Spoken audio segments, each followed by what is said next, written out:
한국은 그냥 도망자일 뿐이요. 내가 보여드리리다. 몇 년 전 세계 자동차 산업은 하나의 덫 앞에 서 있었습니다. 중국이라는 거대한 시장이었고 그 덫이 너무나 달콤해서 모두가 스스로 걸어 들어갔던 거죠. 독일은 기술을 들고 들어갔고 일본은 공장을 늘렸으며 미국은 수천조의 자본을 쏟아부었습니다. 들어가는 순간까지만 해도 그 선택은 정답처럼 보였기 때문이었죠. 하지만 시간이 지나자 그 덫은 슬슬 조여오기 시작했습니다. 조용히, 아주 조용히 말입니다. 기술은 온데간데 없고 규칙 또한 완전히 바뀌어버렸죠. 빠져나오려 할수록 더 큰 대가가 필요해졌습니다. 그런데 이 덫이 완전히 닫히기 직전 단 한 나라만이 방향을 틀었습니다. 손해를 감수하고 중국을 떠나 전기차와 배터리, 생산 기술을 선택한 한국. 당시 세계는 말했습니다. 도망자라고 말이죠. 하지만 지금 그 덫 안에서 흔들리는 쪽과 덫 밖에서 버티는 쪽이 분명히 갈리고 있습니다. 그리고 그 차이를 만든 건 한국이 감내해야 할 단 한 번의 충격적인 선택이었습니다. 한국, 대체 무슨 일이 있었던 겁니까? 그 전에 잠깐 1초 만에 누를 수 있는 좋아요 버튼을 꾹 눌러주시면 영상 제작에 아주 큰 힘이 됩니다. 그럼 바로 시작하겠습니다. 위넨 본사 회의실, 임원 20명이 모였습니다. 5분째 아무도 입을 열지 못했죠. 화면에는 붉은색 그래프가 가득했습니다. 독일 폭스바겐, 일본 토요타, 미국 GM, 세계 자동차 산업을 지배하던 세 거인의 수익률이 동시에 꺾이고 있었습니다. 저는 참을 수 없었습니다. 대체 이게 무슨 상황입니까? 제 목소리가 회의실에 울렸죠. 임원들이 저를 쳐다봤습니다. 아무도 대답하지 않았습니다. 세 나라가 동시에 무너지고 있습니다. 독일, 일본, 미국, 100년 자동차 산업의 중심이 한꺼번에요. 이게 우연입니까? 재무 담당 임원이 헛기침을 했습니다. 카를. 일시적인 조정일 수 있습니다. 너무 비관적으로 보시는 것 아닙니까? 저는 고개를 저었죠. 일시적이라고요? 이 그래프를 보십시오. 패턴이 똑같습니다. 폭스바겐, 토요타, GM. 전부 같은 방향으로 떨어지고 있습니다. 이건 경기 문제가 아닙니다. 그럼 뭡니까? 구조의 문제입니다. 회의실이 조용해졌습니다. 제 이름은 카를 폰 슈타인입니다. 30년간 유럽 자동차 산업의 리스크를 분석해온 사람이죠. 숫자만 믿었습니다. 감정 따위에 흔들린 적 없었습니다. 그런 제가 그날 처음으로 손이 떨렸습니다. 세 나라 전부 같은 곳에 발이 묶여 있습니다. 마케팅 담당이 물었죠.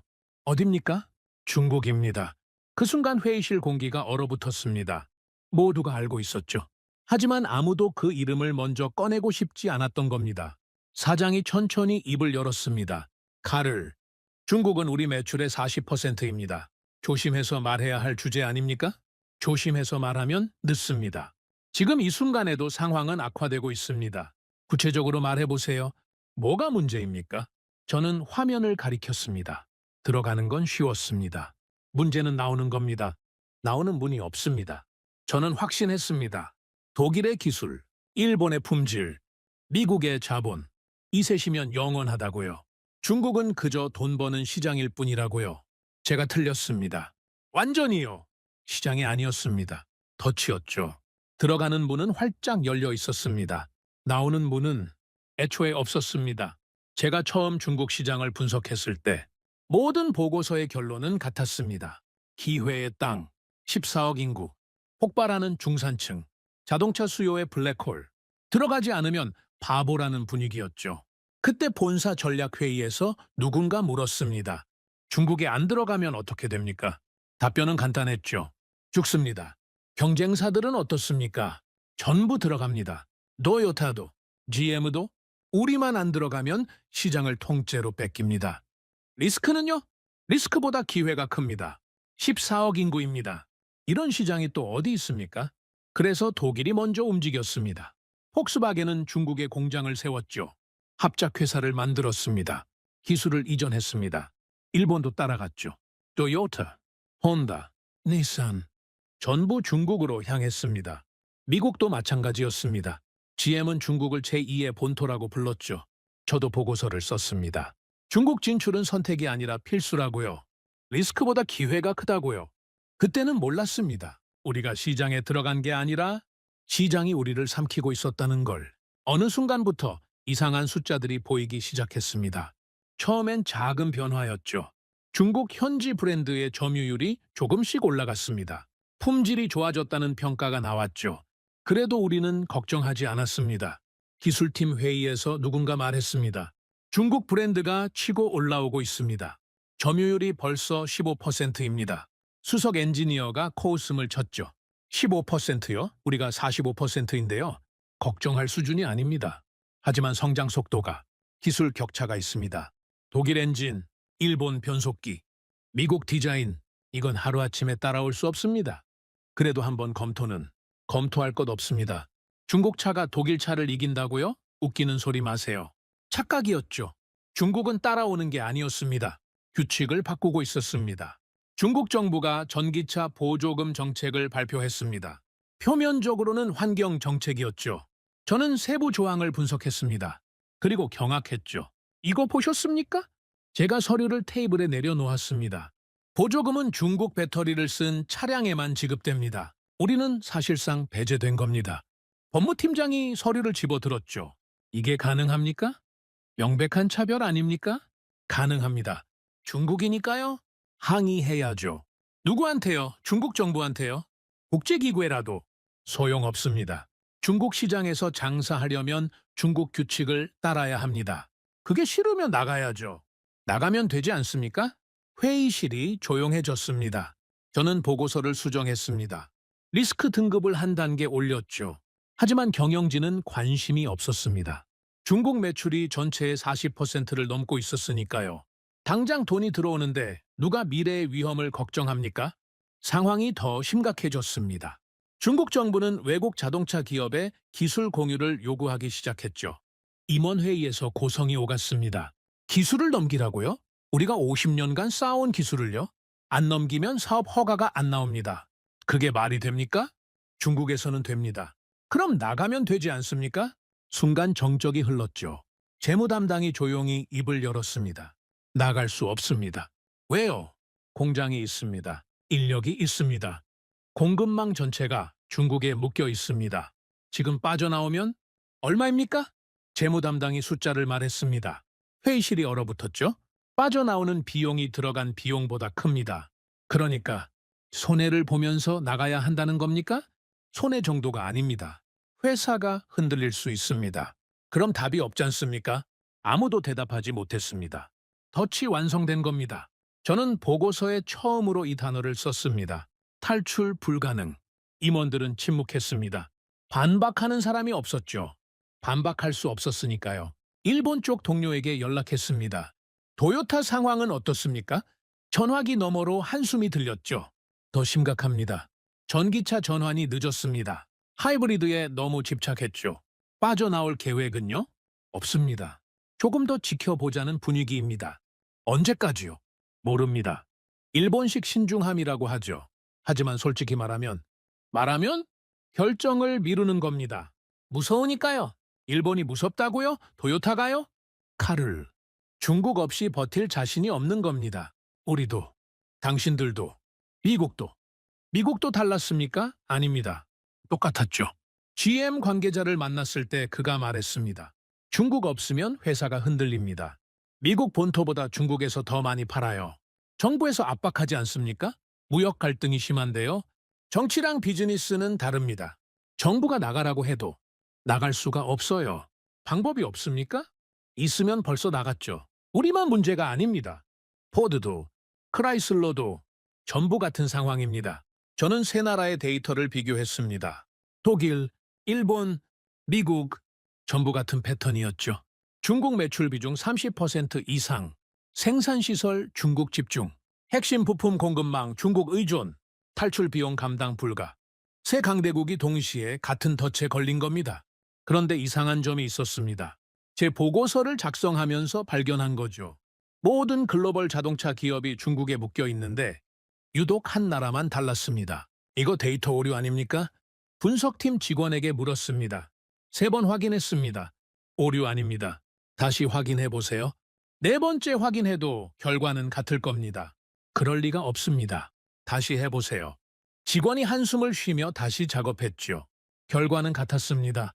그 나라는 중국 비중이 줄고 있었습니다. 다른 나라들은 전부 늘어나는데 이 나라만 역행하고 있었죠. 공장을 정리하고 있었습니다. 인력을 빼고 있었습니다. 손해를 감수하면서요. 저는 동료에게 물었습니다. 이게 무슨 판단입니까? 세계에서 가장 큰 시장을 포기한다고요? 동료가 어깨를 으쓱했죠. 미친 거 아닙니까? 아무리 그래도 이건 칼을 신경 쓸 필요 없습니다. 저 나라는 원래 중국이랑 사이가 안 좋았지 않습니까? 감정적인 결정입니다. 감정적이라고요? 비즈니스를 정치랑 섞으면 안 됩니다. 우리는 그러지 않지 않습니까? 당시 업계의 평가는 냉혹했습니다. 도망이다. 패배 선언이다. 중국을 포기한 기업은 살아남을 수 없다. 저도 같은 생각이었습니다. 보고서에 적었죠? 감정적 결정, 전략적 실패, 분석가치 낮음. 그런데요, 얼마 지나지 않아 그 나라의 자동차 기업 실적이 발표됐습니다. 중국 매출은 급감했죠. 예상대로였습니다. 그런데 이상한 게 있었습니다. 이거 봤습니까? 분석팀 직원이 달려왔습니다. 전체 수익률이 안정적입니다. 아니, 오히려 개선되고 있습니다. 뭐라고요? 중국에서 손해를 봤는데 전체 실적은 좋아졌습니다. 말이 안 되지 않습니까? 다시 확인해 보세요. 5번 확인했습니다. 맞습니다. 어떻게 이게 가능합니까? 저는 더 깊이 파고들었습니다. 그 나라의 전략을 분석했죠.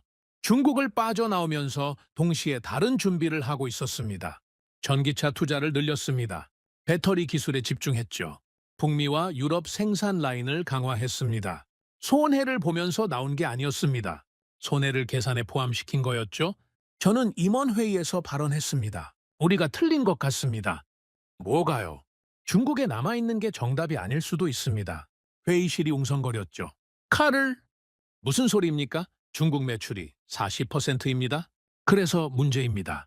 40%가 흔들리면 회사 전체가 흔들립니다. 그럼 어떻게 하자는 겁니까? 나가자는 겁니까? 적어도 검토는 해봐야 검토할 게 없습니다. 나갈 수 없어요. 아까 비용 계산 받지 않습니까? 하지만 저 나라는 나갔습니다. 그리고 버티고 있습니다. 저 나라는 예외입니다. 특수한 경우예요. 특수하다고요? 같은 자동차 산업인데요? 칼을 더 이상 그 이야기는 하지 맙시다. 아무도 제 말을 듣지 않았습니다. 독일도, 일본도, 미국도 전부 중국에서 빠져나올 생각이 없었죠. 아니, 빠져나올 수 없었습니다. 이미 덫에 걸렸으니까요. 상황은 계속 악화됐습니다. 중국 현지 브랜드들이 무섭게 치고 올라왔죠. 비아디, 니오, 샤오펑. 이름도 낯선 기업들이었습니다. 이 브랜드들 아십니까? 제가 물었습니다. 처음 들어봅니다. 지금 중국 전기차 시장 점유율 1위입니다. 뭐라고요? 우리보다요? 우리는 10위권 밖입니다. 그럴 리가요. 우리 기술이 더 좋은데요? 기술이 문제가 아닙니다. 규칙이 바뀌었습니다. 중국은 더 이상 공정한 경쟁의 장이 아니었습니다. 자국 기업에게 유리한 기울어진 운동장이었죠. 보조금, 인증 절차, 유통 구조, 전부 중국 기업 중심으로 재편됐습니다. 경쟁이 아니었습니다. 폐재였죠. 독일 자동차 산업이 흔들리기 시작했습니다. 폭스바겐 실적이 곤두박질 쳤죠. 구조조정이 시작됐습니다. 수만 명이 일자리를 잃었습니다. 복도에서 동료를 만났습니다. 소식 들었습니까? 무슨 소식요? 공장 2개 문 닫습니다. 뭐라고요? 100년 역사입니다. 그 공장이. 어떻게 이런 일이? 중국입니다. 전부 중국 때문입니다. 일본도 마찬가지였죠. 도요타의 중국 판매가 급감했습니다. 미국도 예외가 아니었습니다. GM이 중국에서 고전하기 시작했죠. 새 강대국이 동시에 무너지고 있었습니다. 100년 자동차 산업의 역사가 흔들리고 있었죠. 그런데요, 그 나라는 달랐습니다. 중국에서 일찍 빠져나온 그 나라요. 흔들리지 않았습니다. 오히려 더 강해지고 있었죠. 제가 분석팀장에게 물었습니다. 저 나라 최근 데이터 있습니까? 있습니다. 보시겠습니까? 보여주세요. 화면에 그래프가 떴습니다. 저는 말을 잃었죠. 이게 맞습니까? 네, 맞습니다. 6번째 확인입니까? 7번째입니다. 전기차 시장 점유율, 배터리 기술력, 글로벌 판매량, 전부 상승 곡선이었습니다. 독일, 일본, 미국이 추락하는 동안 이 나라만 올라가고 있었죠. 저는 더 이상 무시할 수 없었습니다. 이건 운이 아니었습니다. 계산이었죠. 우리가 틀렸고 그들은 맞았습니다. 그 나라가 어디냐고요? 이미 한 수 앞을 내다본 한국이었습니다. 한국이라는 이름이 머릿속에서 떠나지 않았습니다. 회의가 끝나고 사무실로 돌아와서 컴퓨터 앞에 앉았는데 손이 저절로 한국자동차 산업 데이터를 검색하고 있었죠. 그래프를 보고 또 봤지만 도무지 이해가 되지 않았습니다. 어떻게 이게 가능한 겁니까? 독일이 무너지고 있었습니다. 일본이 흔들리고 있었고 미국이 갈팡질팡하고 있었죠. 그런데 한국만 올라가고 있었습니다. 같은 산업이고 같은 시장이며 같은 위기인데 왜 결과만 다른 겁니까? 분석팀장이 사무실 문을 노크하며 물었습니다. 카를 오늘도 퇴근 안 하시는 겁니까? 벌써 밤 10시입니다. 저는 화면에서 눈을 떼지 못한 채 대답했죠. 잠깐만요. 이것 좀 보세요. 이상하지 않습니까? 모든 조건이 똑같은데 결과만 완전히 다릅니다. 분석팀장이 한숨을 쉬며 말했습니다. 카를, 그냥 예외입니다. 한국은 원래 특이한 나라지 않습니까? 너무 깊이 파고들지 마세요. 하지만 저는 고개를 저었죠. 30년간 이 일을 해왔습니다. 예외라는 건 없습니다. 모든 결과에는 반드시 이유가 있고 저는 그 이유를 찾아야 합니다. 그날 밤 저는 집에 가지 않았습니다. 사무실에서 밤을 새우며 한국 자동차 산업의 역사를 처음부터 끝까지 뒤졌죠. 현대자동차와 기아, 이 두 회사의 모든 데이터를 분석했습니다. 설립 초기부터 현재까지, 중국 진출부터 철수까지 모든 숫자를 하나하나 확인했죠. 그리고 마침내 발견했습니다. 결정적인 차이를요. 다음 날 아침 저는 임원회의에 예고 없이 자료를 들고 들어갔습니다. 사장이 눈살을 찌푸리며 말했죠. 카를 오늘 안건에 없는 발표인데요. 무슨 일입니까? 하지만 저는 물러서지 않았습니다. 이건 지금 당장 모두가 봐야 하는 내용입니다. 5분만 시간을 주십시오. 대체 뭔데 그렇습니까? 한국입니다. 회의실이 술렁였습니다. 누군가 한숨을 쉬며 말했죠. 또 한국입니까? 어제도 한국, 오늘도 한국. 카를 대체 왜 그러시는 겁니까? 우리가 지금 한국 걱정할 때입니까? 저는 단호하게 대답했습니다. 왜냐고요? 우리가 완전히 틀렸기 때문입니다. 그리고 한국이 왜 성공했는지 이해하지 못하면 우리는 계속 같은 실수를 반복할 겁니다. 저는 화면에 첫 번째 그래프를 띄웠습니다. 이게 중국 시장 점유율 변화입니다. 보십시오. 폭스바겐, 도요타, GM 전부 떨어지고 있습니다. 누군가 말했죠. 현대도 같이 떨어지고 있지 않습니까? 뭐가 다릅니까? 결국 다 같이 망하는 거 아닙니까? 맞습니다. 수치상으로는 떨어지고 있습니다. 하지만 본질이 완전히 다릅니다. 우리는 밀려나고 있는 겁니다. 시장에서 쫓겨나고 있는 거죠. 반면에 저들은 스스로 나가고 있는 겁니다. 자발적인 철수와 강제적인 퇴출은 하늘과 땅 차이입니다. 재무 담당이 의아하다는 표정으로 물었습니다. 밀려나는 것과 나가는 것이 실질적으로 무슨 차이가 있습니까? 어차피 중국 시장에서 사라지는 건 마찬가지 아닙니까? 완전히 다릅니다. 이 그래프를 보십시오. 이게 각 회사의 중국 외 시장 실적입니다. 우리는 중국에서 손해를 보면서 다른 시장도 함께 무너지고 있습니다. 왜 그렇겠습니까? 인력이 중국에 묶여 있고 투자금도 중국에 묶여 있으며 경영진의 모든 관심이 중국에만 쏠려 있기 때문입니다.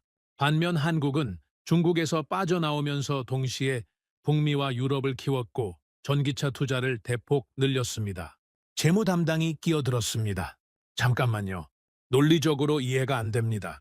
중국에서 손해를 보면서 어떻게 다른 곳에 대규모 투자를 할 수 있습니까? 돈이 어디서 나옵니까? 그게 바로 핵심입니다. 한국은 중국 매출 비중이 원래 낮았습니다. 우리가 40%에 달할 때 한국은 15%도 되지 않았죠. 그래서 중국에서 빠져나와도 회사 전체가 흔들리지 않았던 겁니다. 왜 그렇게 낮았습니까? 중국 시장이 그렇게 거대한데 왜 더 적극적으로 진출하지 않았습니까? 들어갔다가 쫓겨났습니다. 몇 년 전에 정치적 충돌이 있었죠. 중국 정부가 한국 기업들을 전방위로 압박했고 전국적인 불매운동이 벌어졌습니다.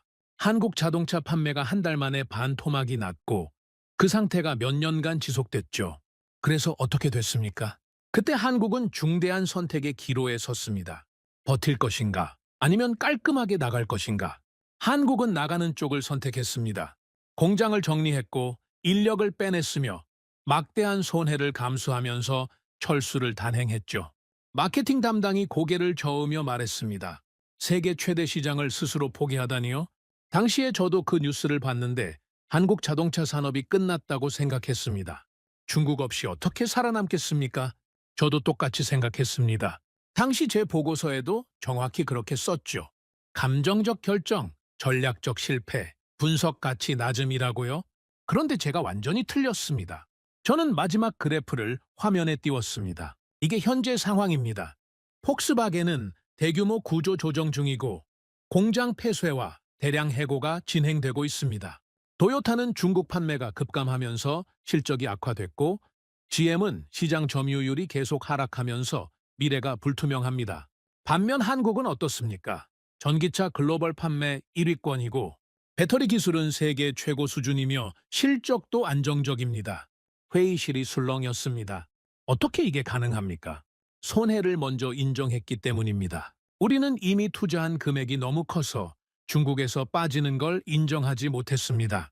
여기서 빠지면 그동안의 투자가 전부 실패로 기록되니까요. 그래서 손해를 만회하려고 오히려 더 투자했죠. 한국은 달랐습니다. 손해를 빠르게 인정하고 그 손해를 미래 계산에 포함시켰습니다. 지금 빠지는 데 드는 비용과 그 자원을 다른 곳에 투자했을 때의 결과를 냉정하게 비교한 겁니다. 사장이 천천히 입을 열었습니다. 칼을 분석은 잘 들었습니다. 그래서 우리 보고 구체적으로 어떻게 하라는 겁니까? 솔직히 명확한 답은 저도 모릅니다. 하지만 한 가지는 확실합니다. 우리 모두가 비웃고 조롱했던 한국의 선택이 결과적으로 정답이었다는 겁니다. 우리는 그 교훈을 받아들여야 합니다. 회의가 끝난 후에도 제 머릿속은 더욱 복잡해졌습니다. 한국은 도대체 어떻게 그런 결정을 내릴 수 있었을까요? 손해를 인정한다는 것은 절대 쉬운 일이 아닙니다. 특히 대기업에서는 더욱 그렇죠. 이미 투자한 돈이 있고 책임져야 할 사람들이 있으며 손해를 인정하는 순간 누군가는 반드시 책임을 져야 하니까요. 그래서 아무도 선뜻 인정하려 하지 않습니다. 손해가 눈덩이처럼 커져도 언젠가 나아지겠지 하면서 버티는 거죠. 저는 일본 쪽 동료에게 전화를 걸었습니다. 한국 자동차 산업 상황 알고 계십니까? 그가 대답했죠. 물론이죠. 요즘 업계 전체가 그 이야기로 난리입니다. 어딜 가도 한국 이야기뿐입니다. 어떻게 생각하십니까? 잠시 침묵이 흐른 후 그가 말했습니다. 솔직히요, 부럽습니다. 정말 부럽습니다. 부럽다고요? 도요타가 한국을 부러워한다는 겁니까? 우리는 그런 결정을 내릴 수 없거든요. 도요타가 중국 시장을 포기한다고 발표하는 순간을 상상해 보십시오. 주가가 폭락하고 경영진이 즉시 책임 추궁을 당합니다. 주주총회에서 난리가 나겠죠. 아무도 그 책임을 지려고 하지 않습니다. 그래서 다들 눈치만 보면서 버티는 겁니다. 미국 쪽 관계자에게도 연락했습니다. GM은 왜 같은 결정을 못했습니까? 그가 쓴웃음을 지으며 대답했죠. 그게 가능했으면 벌써 했겠죠. 주주들이 가만히 있지 않습니다. 월스트리트가 어떻게 반응하겠습니까? 한국은 상황이 달랐죠. 어차피 중국에서 쫓겨나는 분위기였으니까 선택의 여지가 없었던 겁니다. 저는 고개를 저었습니다. 아닙니다. 쫓겨난 게 아닙니다. 스스로 나간 겁니다. 그 차이를 이해해야 합니다. 저는 다시 데이터를 분석했습니다. 한국이 중국에서 철수한 정확한 시점, 그 전후의 투자 흐름과 전략 변화를 꼼꼼히 확인했죠. 그리고 마침내 깨달았습니다. 한국은 쫓겨나기 전에 먼저 나간 거였습니다. 중국 정부의 압박이 시작됐을 때 한국 기업들도 충분히 버틸 수 있었습니다. 독일처럼, 일본처럼, 미국처럼 손해를 감수하면서 언젠가 상황이 나아지겠지 하고 기다리는 거죠. 하지만 한국은 압박이 시작되자마자 냉정하게 계산을 돌렸습니다. 여기서 버티면 앞으로 얼마나 손해인가? 지금 당장 나가면 얼마나 손해인가? 그리고 나가면서 확보되는 자원으로 다른 곳에 투자하면 어떤 결과가 나오는가? 결론은 명확했습니다. 지금 나가는 게 장기적으로 훨씬 낫다. 그게 결정적인 차이였습니다. 독일은 버텼고 일본도 버텼으며 미국도 버텼습니다. 한국만 나갔습니다. 손해를 인정하고 미래를 위해 현재의 고통을 기꺼이 선택한 거죠. 저는 한국 자동차 업계 관계자에게 인터뷰를 요청했습니다. 한국의 전략이 궁금합니다. 어떻게 그런 결정을 내릴 수 있었습니까? 그가 대답했습니다. 중국에서 문제가 생겼을 때 저희는 두 가지 시나리오를 만들었습니다. 버티는 경우와 나가는 경우. 각각 5년 후, 10년 후 결과를 전부 숫자로 계산했죠. 버티면 손해가 계속 누적됐고, 나가면 단기적으로는 손해지만 장기적으로는 훨씬 유리했습니다. 감정이 아니라 숫자가 결정한 겁니다. 물론 내부에서 반대도 많았습니다. 중국 시장을 포기하면 끝이라는 목소리도 컸죠. 하지만 결국 데이터가 승리했습니다. 역설적이었습니다. 독일, 일본, 미국은 선택의 여지가 있었기 때문에 결정을 계속 미뤘고, 미루는 동안 상황은 점점 더 나빠졌습니다. 한국은 선택의 여지가 좁았기 때문에 더 빨리, 더 과감하게 움직일 수 있었죠. 선택의 여지가 있다는 것이 오히려 독이 된 겁니다. 저는 결심했습니다. 한국을 직접 가봐야겠다고요. 데이터만으로는 부족했습니다. 숫자 뒤에 숨어있는 진짜 이야기를 직접 보고 듣고 싶었죠. 출장 허가를 요청했습니다. 한국에 가고 싶습니다. 직접 보고 싶습니다. 공장도, 연구소도, 그리고 그 결정을 내린 사람들도요. 보고서만으로는 알 수 없는 것이 분명히 있습니다. 사장이 잠시 생각하더니 고개를 끄덕였습니다. 좋습니다. 가보세요. 그리고 돌아와서 반드시 보고하세요. 우리가 뭘 놓쳤는지, 그리고 지금이라도 뭘 할 수 있는지 알아오십시오. 저는 한국행 비행기에 올랐습니다. 30년간 자동차 산업을 분석해왔지만 이렇게 설레는 출장은 처음이었죠. 비행기 창밖으로 구름을 바라보면서 생각했습니다. 한국에서 나는 무엇을 보게 될까? 숫자 뒤에 숨어있는 진실은 무엇일까? 그리고 우리가 정말 놓친 것은 무엇일까? 12시간의 비행 끝에 인천공항에 도착했습니다. 공항을 빠져나오면서 저는 이미 달라진 공기를 느낄 수 있었죠. 거리에는 전기차가 넘쳐났고 충전소가 곳곳에 보였습니다. 독일에서는 아직 논쟁 중인 것들이 이곳에서는 이미 일상이 되어 있었죠. 이곳은 무언가가 달랐습니다. 무엇인지 아직 정확히 알 수 없었지만 분명히 달랐습니다. 한국에서의 첫 번째 미팅이 기다리고 있었습니다. 한국에서의 첫 번째 아침이 밝았습니다. 호텔 창문으로 서울의 스카이라인이 보였죠. 고층 빌딩 사이로 달리는 차들을 내려다보면서 저는 문득 깨달았습니다. 거리에 전기차가 정말 많이 보였습니다. 독일에서는 아직 보기 드문 광경인데 이곳에서는 충전소도 곳곳에 설치되어 있었고 사람들이 자연스럽게 전기차를 이용하고 있었죠. 아직 논쟁 중인 것들이 이곳에서는 이미 일상이 되어가고 있었습니다. 첫 번째 미팅은 현대자동차 본사에서 잡혀 있었습니다. 저를 맞이한 것은 전략기획실의 박성호 상무였죠. 그는 유창한 영어로 저를 안내하면서 물었습니다. 카를 씨, 독일에서 오셨다고 들었습니다. 폭스바겐의 리스크 분석가시라고요. 무엇이 궁금하셔서 이렇게 먼 길을 오셨습니까? 저는 솔직하게 대답했습니다. 한국이 어떻게 이 상황을 만들어냈는지 이해하고 싶습니다. 숫자는 이미 다 봤습니다. 그래프도 분석했고 보고서도 수십 개를 읽었죠. 하지만 숫자만으로는 설명이 안 되는 것들이 있습니다. 그래서 직접 왔습니다. 박 상무가 미소를 지으며 말했습니다. 숫자로 설명이 안 된다고요? 재미있군요. 저희는 오히려 모든 것을 숫자로 결정했는데요. 그게 바로 제가 이해하고 싶은 부분입니다. 어떻게 그런 결정을 내릴 수 있었습니까? 중국 시장에서 철수한다는 건 엄청난 결단이지 않습니까? 세계 최대 시장을 스스로 포기하는 건데요. 박 상무가 잠시 생각하더니 말했습니다. 카를 씨, 우선 한 가지 오해를 풀어야 할 것 같습니다. 저희는 중국 시장을 포기한 게 아닙니다. 그럼 뭡니까? 철수한 거 아닙니까? 철수는 맞습니다. 하지만 포기와 철수는 완전히 다른 개념입니다. 포기는 감정적인 겁니다. 더 이상 못하겠다, 너무 힘들다, 그냥 그만두겠다, 이런 거죠. 하지만 저희의 철수는 전략적 재배치였습니다. 중국에서 빠지면서 그 자원을 더 가치 있는 곳에 투입한 겁니다. 도망친 게 아니라 방향을 튼 거죠. 저는 고개를 끄덕이며 말했습니다. 그 이야기는 데이터에서도 확인했습니다. 중국 비중이 줄어드는 동시에 전기차 투자가 늘어나는 패턴이 명확하게 보였죠. 하지만 실제로 그 결정이 어떻게 내려졌는지가 궁금합니다. 회의실에서 누가 먼저 그런 제안을 했습니까? 반대는 없었습니까? 박 상무가 웃으며 대답했습니다. 반대요? 엄청났죠. 처음에 중국 철수를 검토해야 한다라고 제안했을 때 회의실이 완전히 난리가 났습니다. 미쳤냐는 소리가 바로 나왔죠. 중국 시장 담당 임원은 자리를 박차고 나가면서 사표를 던지겠다고 했고 영업 쪽에서는 회사가 망한다고 고성이 오갔습니다. 저도 그 자리에 있었는데 정말 험악한 분위기였습니다. 그런 상황에서 어떻게 결국 철수를 결정할 수 있었습니까? 반대가 그렇게 심했는데요. 숫자가 말했기 때문입니다. 감정은 소리를 지르지만 숫자는 조용히 진실을 보여주죠.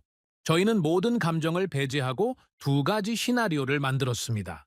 중국에서 계속 버티는 경우와 지금 당장 빠지는 경우, 각각의 시나리오에서 3년 후, 5년 후, 10년 후 예상 결과를 전부 계산했습니다. 결과가 어땠습니까? 버티는 시나리오는 암담했습니다. 중국 정부의 압박이 풀릴 가능성은 낮았고 불매 운동이 지속되면 손실이 계속 누적될 수밖에 없었죠.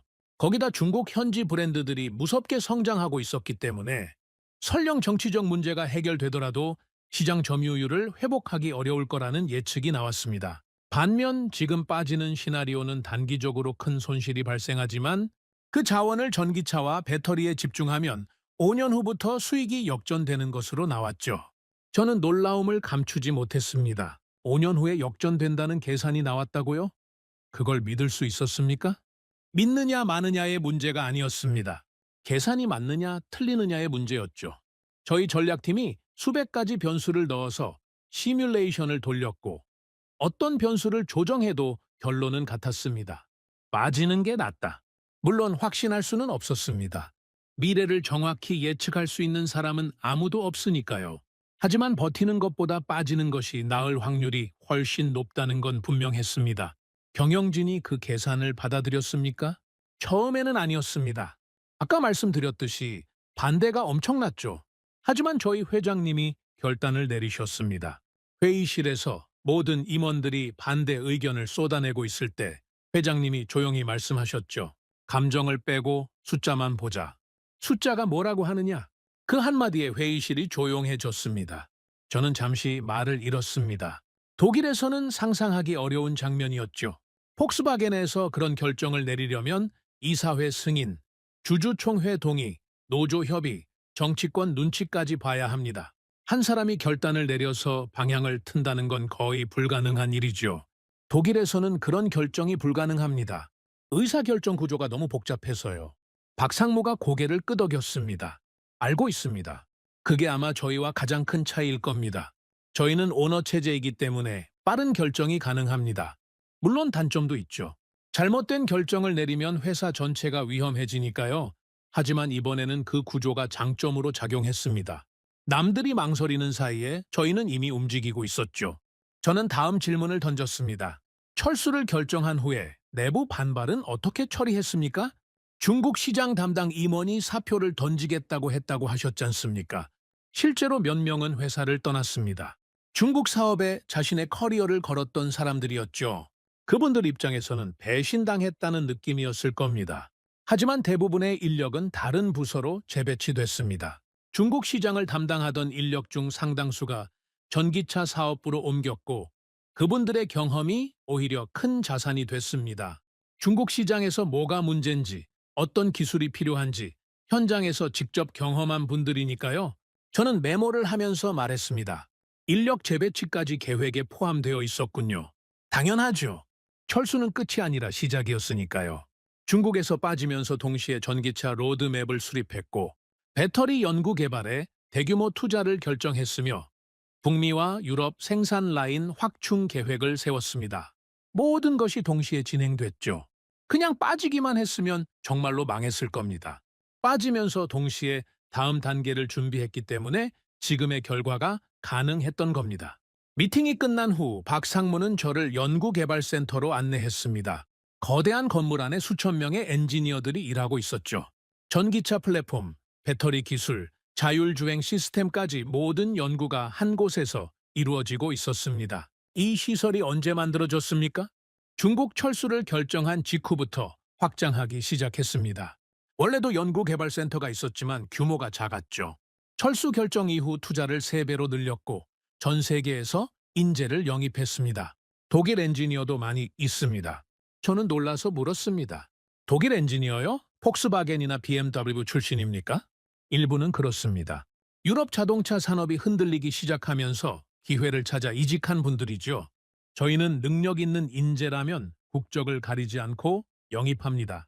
오히려 다양한 배경을 가진 사람들이 모여야 더 좋은 결과가 나온다고 생각해요. 연구소를 둘러보면서 저는 독일과의 차이를 더욱 실감했습니다.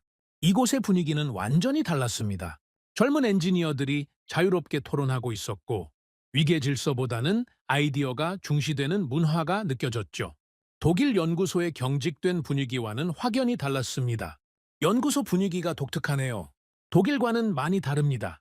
박 상무가 웃으며 말했습니다. 일부러 그렇게 만들었습니다. 자동차 산업이 변하고 있으니 우리도 변해야 한다고 생각했죠. 예전에는 경험 많은 시니어 엔지니어의 의견이 절대적이었습니다. 하지만 전기차 시대에는 새로운 생각이 더 중요해요. 그래서 젊은 엔지니어들이 자유롭게 의견을 낼 수 있는 환경을 만들었습니다. 물론 쉽지 않았죠. 기존 문화를 바꾸는 건 정말 어려운 일이니까요. 다음 날, 저는 울산에 있는 현대 자동차 공장을 방문했습니다. 세계 최대 규모의 자동차 공장 중 하나라고 들었는데 직접 보니 그 규모에 압도당할 수밖에 없었죠. 끝이 보이지 않는 생산 라인에서 차량들이 쉴 새 없이 만들어지고 있었습니다. 공장장인 김태현 전무가 저를 맞이했습니다. 카를 씨, 멀리서 오셨군요. 뭘 보고 싶으십니까? 전기차 생산 라인을 보고 싶습니다. 그리고 가능하다면 기존 내연기관 라인과 어떻게 전환이 이루어지는지도요. 좋습니다. 따라오세요. 김 전무는 저를 공장 깊숙이 안내했습니다. 한쪽에서는 여전히 내연기관 차량이 생산되고 있었고 다른 쪽에서는 전기차가 생산되고 있었죠.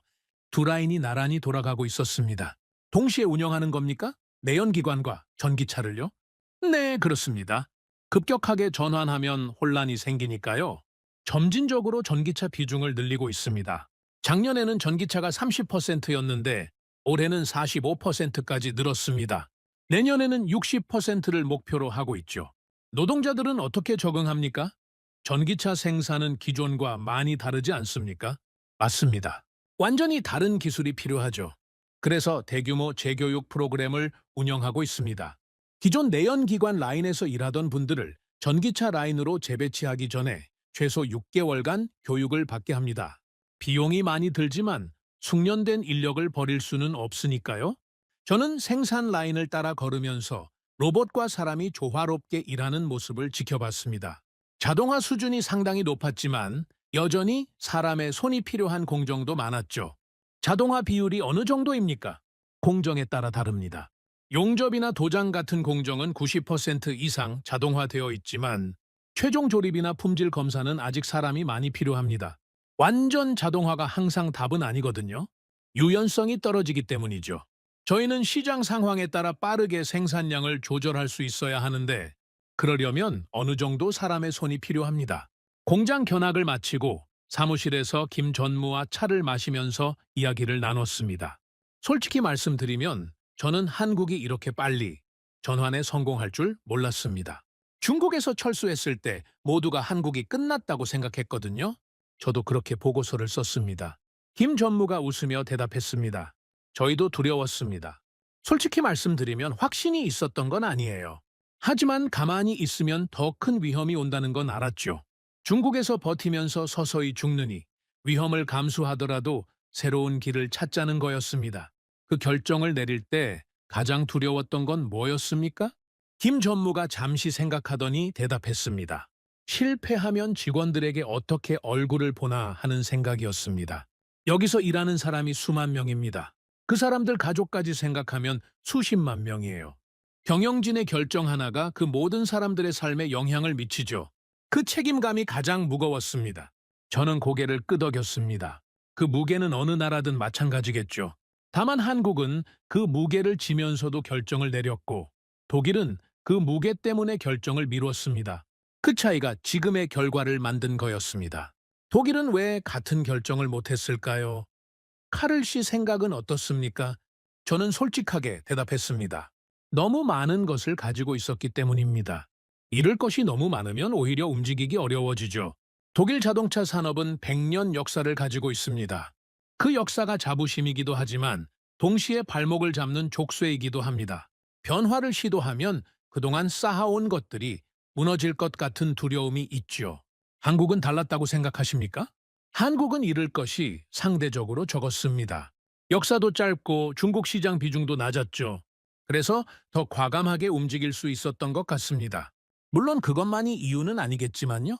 김 전무가 고개를 끄덕이며 말했습니다. 맞는 말씀입니다. 하지만 저는 한 가지를 더 추가하고 싶어요. 한국은 위기에 익숙합니다. 우리나라 역사가 그래요. 전쟁도 겪었고 경제 위기도 여러 번 겪었죠. 그래서 위기가 오면 빠르게 대응하는 게 몸에 배어 있습니다. 가만히 앉아서 상황이 나아지기를 기다리는 게 아니라 일단 움직이는 거죠. 그게 한국의 문화입니다. 저는 그 말을 곱씹었습니다. 위기에 익숙하다. 그래서 빠르게 움직인다. 어쩌면 그게 한국의 가장 큰 강점일지도 모릅니다. 독일은 너무 오랫동안 안정적이었기 때문에 위기 대응 능력이 떨어진 건지도 모르죠. 한국에서의 마지막 날 밤, 저는 호텔 방에서 그동안의 경험을 정리했습니다. 숫자로만 봤을 때는 이해할 수 없었던 것들이 조금씩 이해되기 시작했죠. 한국의 성공은 우연이 아니었습니다. 치밀한 계산, 빠른 결단, 그리고 위기를 기회로 바꾸는 문화, 이 세 가지가 결합된 결과였죠. 독일이 배워야 할 것들이 분명히 있었습니다. 하지만 배울 수 있을까요? 100년 된 조직의 문화를 바꾸는 게 가능할까요? 저는 창밖으로 서울의 야경을 바라보면서 생각했습니다. 독일로 돌아가면 이 경험을 어떻게 전달해야 할까? 임원들이 들을까? 아니, 듣는다고 해도 행동으로 옮길 수 있을까? 확신은 없었습니다. 하지만 한 가지는 분명했죠. 이대로 가면 독일 자동차 산업의 미래는 암울합니다. 변화가 필요했습니다. 그것도 빠른 변화가요. 비행기 표를 확인했습니다. 내일 아침이면 다시 독일로 돌아갑니다. 30년간 자동차 산업을 분석해왔지만 이번 출장만큼 많은 것을 배운 적은 없었죠. 숫자 뒤에 숨어있던 진실을 직접 눈으로 확인한 셈이었습니다. 이제 그 진실을 독일에 전해야 합니다. 듣고 싶지 않은 이야기일지라도요. 독일로 돌아오는 비행기 안에서 저는 한국에서의 경험을 계속 떠올렸습니다.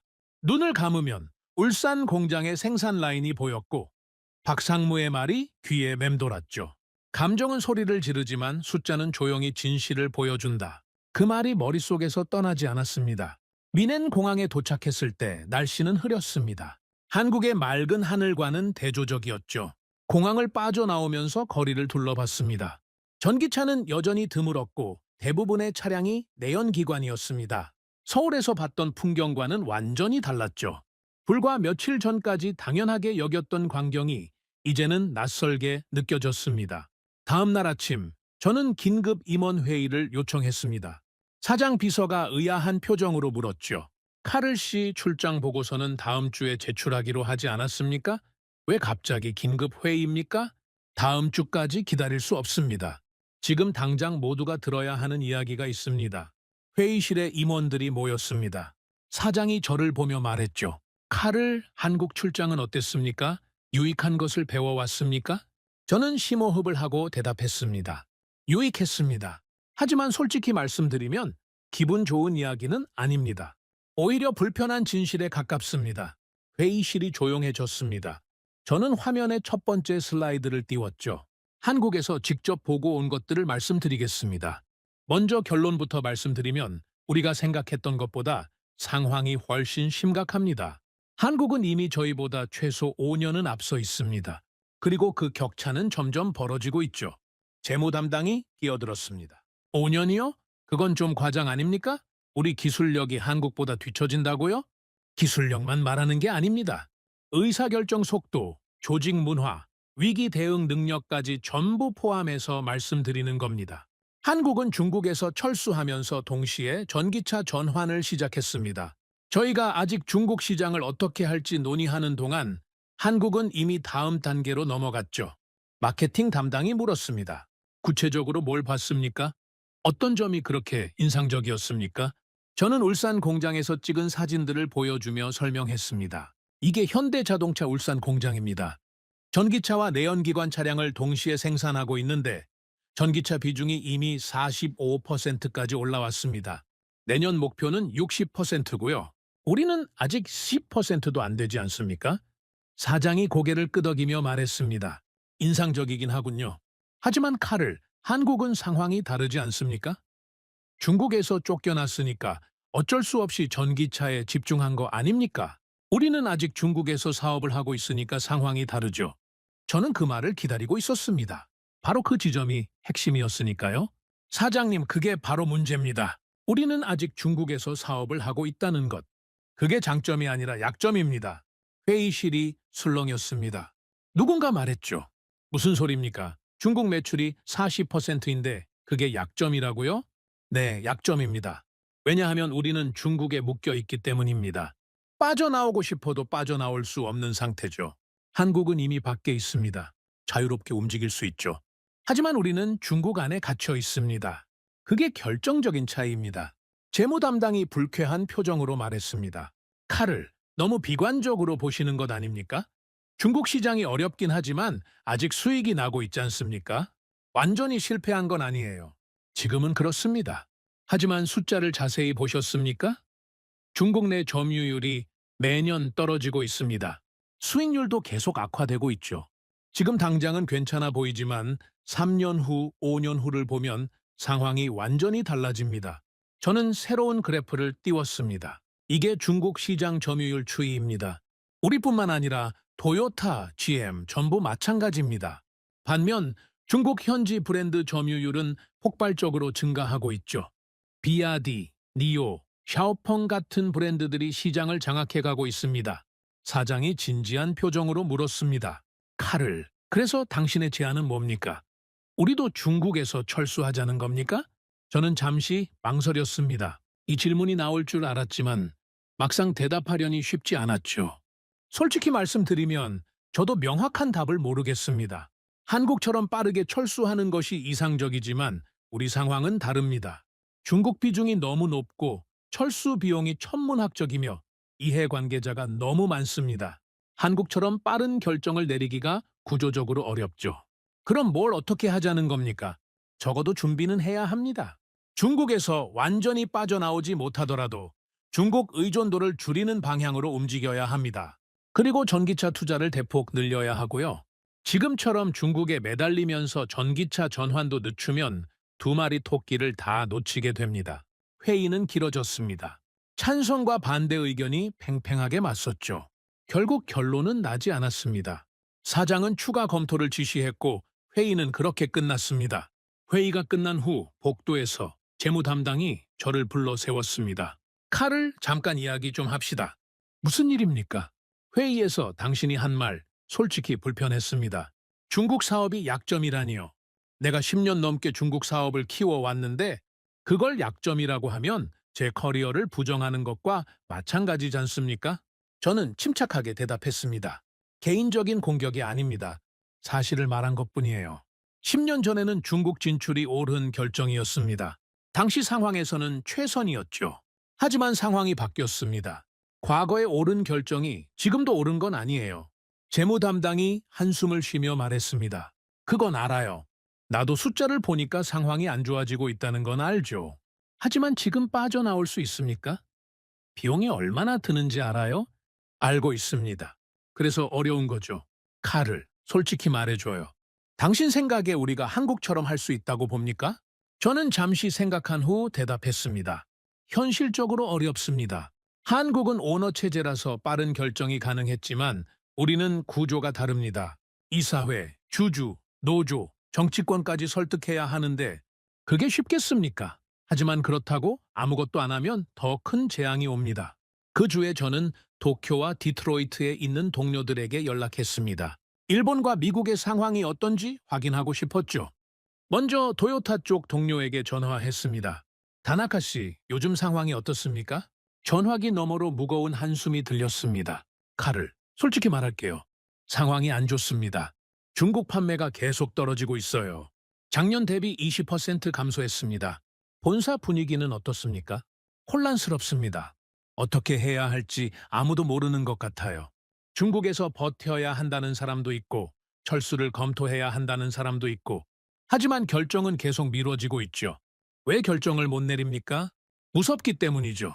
철수하면 단기적으로 엄청난 손실이 발생합니다. 그 책임을 누가 지겠습니까? 아무도 그 책임을 지고 싶어 하지 않아요. 그래서 그냥 버티는 겁니다. 상황이 나아지기를 기다리면서요. 나아질 것 같습니까? 솔직히요? 아니요. 중국 정부가 태도를 바꿀 것 같지 않고 현지 브랜드들은 점점 강해지고 있어요. 버틴다고 해결될 문제가 아닙니다. 하지만 그렇다고 빠져나올 용기도 없죠. 저는 미국 쪽 관계자에게도 연락했습니다. GM의 상황이 궁금했죠. 마이클, GM 상황은 어떻습니까? 칼을 여기도 비슷해요. 중국에서 계속 밀리고 있습니다. 몇 년 전만 해도 중국이 우리의 가장 큰 시장이었는데 이제는 골칫거리가 됐죠. 철수 논의는 없습니까? 있긴 있어요. 하지만 월스트리트가 문제입니다. 중국 철수를 발표하는 순간 주가가 폭락할 거예요. 투자자들은 단기 실적에만 관심이 있거든요. 장기적으로 옳은 결정이라도 단기적으로 손해가 나면 경영진은 책임을 져야 합니다. 그래서 어떻게 할 겁니까? 아무도 모릅니다. 그냥 버티면서 상황을 지켜보는 거죠. 다른 방법이 없어요. 전화를 끊고 저는 한참 동안 생각에 잠겼습니다. 독일, 일본, 미국, 세 나라 모두 같은 상황이었습니다. 중국에서 빠져나와야 한다는 건 알지만 아무도 결정을 내리지 못하고 있었죠. 두려움 때문에, 책임 때문에, 구조적 한계 때문에. 반면 한국은 이미 밖에 있었습니다. 자유롭게 움직이면서 미래를 준비하고 있었죠. 그 차이가 점점 벌어지고 있었습니다. 며칠 후 저는 중국 철수 시뮬레이션 보고서를 작성했습니다. 지금 당장 중국에서 완전히 빠져나오면 어떤 결과가 나오는지 계산해 본 거죠. 결과는 충격적이었습니다. 공장 폐쇄 비용, 인력 정리 비용, 합작회사 계약 위약금, 기술 공유 조항에 따른 손해배상, 브랜드 이미지 훼손으로 인한 매출 감소까지 모든 것을 합치면 회사 연간 매출의 30%에 달하는 금액이 필요했습니다. 한 번에 감당하기엔 너무 큰 금액이었죠. 이걸 어떻게 감당합니까? 저는 혼잣말을 하며 머리를 감싸 쥐었습니다. 한국은 중국 비중이 15%도 안 됐기 때문에 철수가 가능했지만 우리는 40%입니다. 규모 자체가 다르죠? 보고서를 사장에게 제출했습니다.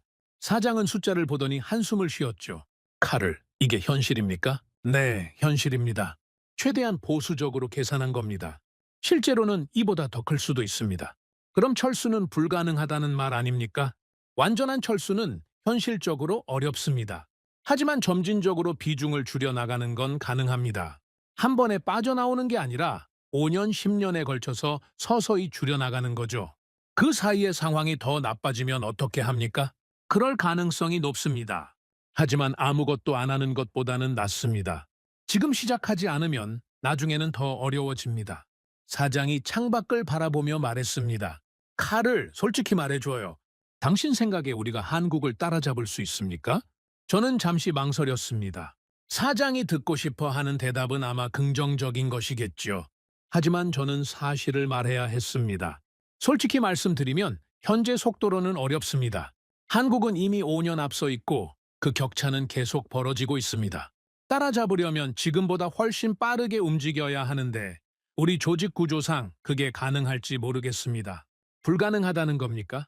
불가능하다고 단정 짓고 싶지는 않습니다. 하지만 지금처럼 회의만 하고 결정을 미루면 불가능해질 겁니다. 한국에서 배운 게 하나 있다면 그들은 결정을 빨리 내린다는 겁니다. 틀릴 수도 있다는 걸 알면서도 일단 결정하고 움직입니다. 우리는 너무 많이 생각하고 너무 오래 회의하고 결국 아무것도 안 합니다. 사장이 고개를 끄덕였습니다. 맞는 말이에요. 나도 알고 있습니다. 하지만 쉽지 않아요. 이 회사에는 10만 명이 넘는 직원이 있고 그 가족들까지 생각하면 수십만 명입니다. 잘못된 결정을 내리면 그 모든 사람들의 삶이 영향을 받아요. 그 무게가 너무 무겁습니다. 저는 그 말에 할 말을 잃었습니다. 사장의 말이 맞았습니다. 결정의 무게는 정말 무거웠죠. 하지만 그 무게 때문에 아무것도 안 하면 결국 더 큰 재앙이 올 거라는 것도 사실이었습니다. 사장님, 한국도 마찬가지였습니다. 현대자동차에도 수만 명의 직원이 있고 그 가족들까지 생각하면 수십만 명입니다. 하지만 그들은 결정을 내렸습니다. 그 무게를 지면서도요, 사장이 저를 바라보며 말했습니다. 한국과 우리는 다릅니다, 칼을. 한국은 오너가 결정하면 끝입니다. 우리는 이사회가 있고 주주가 있고 노조가 있습니다. 한 사람이 결정할 수 있는 구조가 아니에요. 알고 있습니다. 하지만 그게 변명이 될 수는 없습니다. 구조가 다르다고 해서 결정을 안 해도 되는 건 아니니까요. 회의실에 무거운 침묵이 흘렀습니다. 사장은 한참 동안 아무 말도 하지 않았죠. 저도 더 이상 할 말이 없었습니다. 그날 밤 저는 집에서 오랫동안 생각에 잠겼습니다. 한국에서 봤던 것들, 독일의 현실, 일본과 미국의 상황, 모든 것이 머릿속에서 뒤섞였죠. 결론은 하나였습니다. 중국에 들어간 것이 실수가 아니었습니다. 당시에는 옳은 결정이었죠. 하지만 나오지 못한 것, 그게 치명적인 오류였습니다. 한국은 나왔고 우리는 나오지 못했습니다. 그 차이가 지금의 결과를 만든 거였죠. 문제는 지금부터였습니다. 이미 늦었다는 걸 알지만 그렇다고 포기할 수는 없었습니다. 무언가를 해야 했습니다. 작은 것이라도요. 저는 새로운 보고서를 작성하기 시작했습니다. 제목은 이렇게 정했죠. 중국 의존도 감축을 위한 5개년 로드맵. 완전한 철수는 불가능하더라도 조금씩 비중을 줄여나가는 것은 가능합니다. 동시에 전기차 투자를 늘리고 유럽과 북미 시장을 강화하는 거죠. 한국처럼 빠르게는 못하더라도 방향만은 같이 가야 합니다. 보고서를 작성하면서 저는 계속 생각했습니다. 이게 받아들여질까? 임원들이 동의할까? 아마 반대가 더 많을 겁니다. 하지만 시도는 해야 합니다. 그게 제가 할 수 있는 일이니까요. 창밖으로 뮌헨의 밤하늘이 보였습니다. 어딘가에서 한국의 공장들은 지금도 쉬지 않고 돌아가고 있겠죠. 그들이 앞서가는 동안 우리는 여전히 제자리에서 맴돌고 있습니다. 따라잡을 수 있을까요? 솔직히 자신이 없었습니다. 하지만 포기할 수는 없었죠. 100년 역사를 가진 독일 자동차 산업이 이대로 무너지는 걸 지켜볼 수는 없었으니까요. 보고서의 마지막 문장을 적었습니다. 지금 시작하지 않으면 5년 후에는 따라잡을 기회조차 사라질 것이다. 보고서를 제출한 지 일주일이 지났습니다. 아무런 반응이 없었죠. 사장실에서 연락이 올 거라고 기대했지만 전화는 오지 않았습니다. 이사회 안건에도 올라가지 않았고 임원회의에서도 언급되지 않았죠. 마치 제 보고서가 존재하지 않는 것처럼 조용했습니다. 분석팀장이 제 사무실에 들어와서 물었습니다. 카를, 보고서 반응이 어떻습니까? 윗선에서 뭐라고 합니까? 저는 쓴웃음을 지으며 대답했습니다. 아무 말도 없습니다. 완전한 침묵이에요. 받아들이기 싫은 이야기는 안 들은 척하는 게 이 조직의 방식인 것 같습니다. 예상했던 거 아닙니까? 중국 비중을 줄이자는 이야기를 누가 좋아하겠습니까? 중국 사업 담당 임원들 입장에서는 자기 밥그릇을 걷어차라는 말이나 마찬가지잖아요? 알고 있습니다. 하지만 이대로 가면 밥그릇 자체가 사라질 텐데 그건 왜 안 보이는 걸까요? 그때 제 컴퓨터에 알림이 떴습니다. 뉴스 속보였죠. 저는 화면을 보다가 숨이 멎는 것 같았습니다. 이거 보세요. 분석팀장이 화면을 들여다봤습니다. 그의 얼굴도 굳어졌죠. 뉴스 헤드라인은 이랬습니다. 현대자동차, 글로벌 전기차, 판매 3위 달성. 폭스바겐, 토요타 제치고 급부상. 저는 기사를 빠르게 읽었습니다. 현대자동차가 올해 상반기 전기차 판매에서 테슬라, 비아디에 이어 세계 3위를 기록했다는 내용이었죠. 불과 몇 년 전까지만 해도 10위권 밖이었던 회사가 이제 세계 3위입니다. 반면 폭스바겐은 5위로 밀려났고 토요타는 7위에 머물러 있었습니다. 이게 말이 됩니까? 분석팀장이 믿기 어렵다는 표정으로 말했습니다. 저도 믿기 어려웠죠. 하지만 숫자는 거짓말을 하지 않습니다.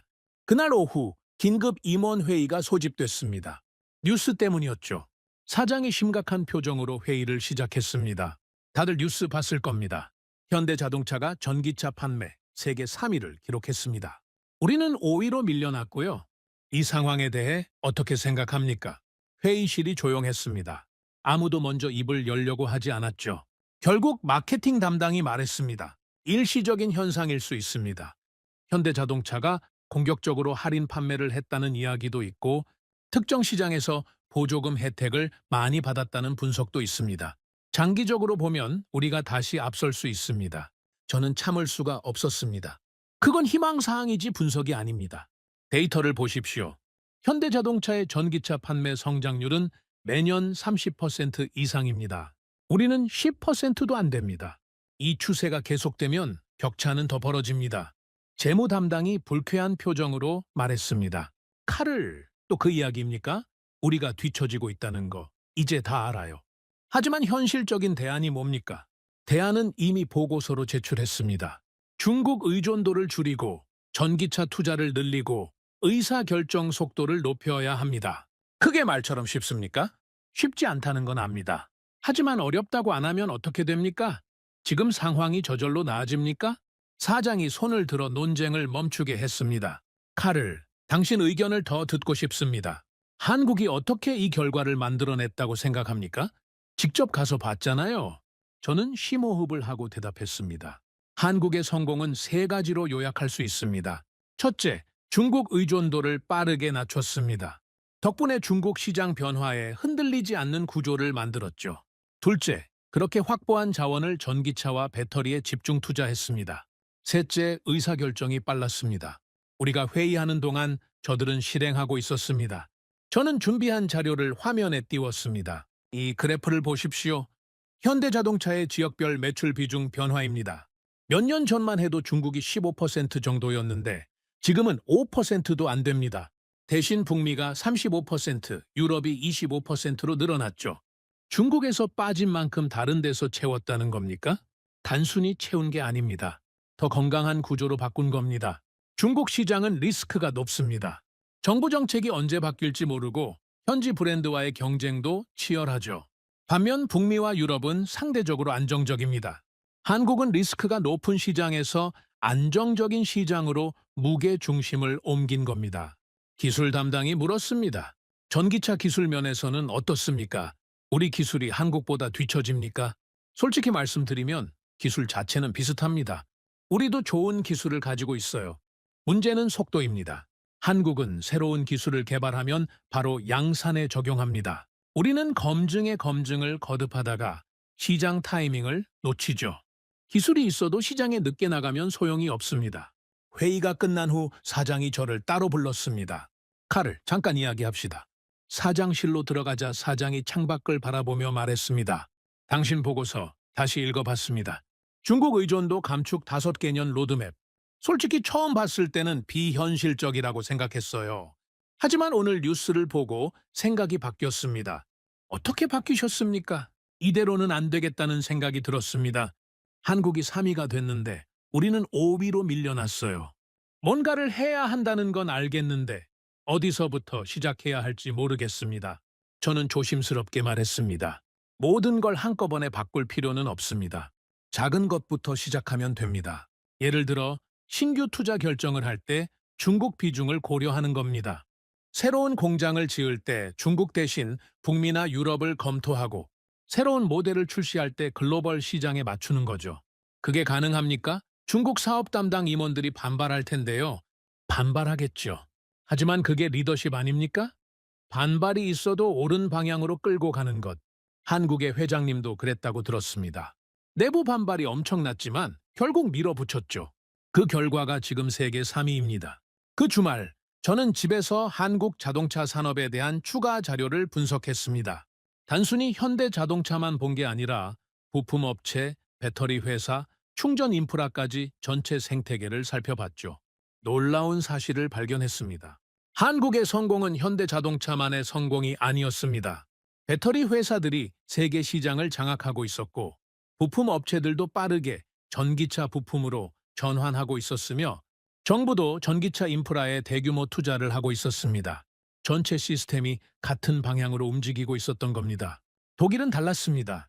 자동차 회사들은 각자 따로 움직이고 있었고 부품 업체들은 여전히 내연기관 부품에 의존하고 있었으며 정부의 인프라 투자도 느렸죠. 시스템 전체가 구시대에 머물러 있었습니다.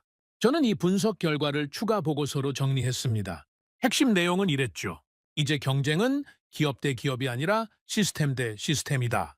한국은 정부, 대기업, 중소기업, 연구기관이 모두 같은 방향으로 움직이고 있다. 독일은 각자 따로 움직이고 있다. 이 상태로는 시스템 경쟁에서 이길 수 없다. 며칠 후 사장에게서 연락이 왔습니다.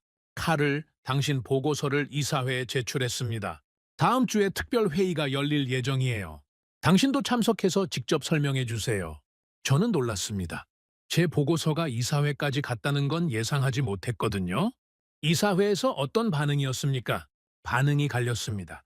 일부는 심각하게 받아들였고 일부는 과장됐다고 했죠. 하지만 적어도 논의는 시작됐습니다. 그게 중요합니다. 이사회 특별 회의 날이 왔습니다. 저는 긴장된 마음으로 회의실에 들어갔죠. 거대한 테이블 주위로 이사들이 앉아 있었습니다. 대부분 나이가 지긋한 분들이었고 표정은 무거웠습니다.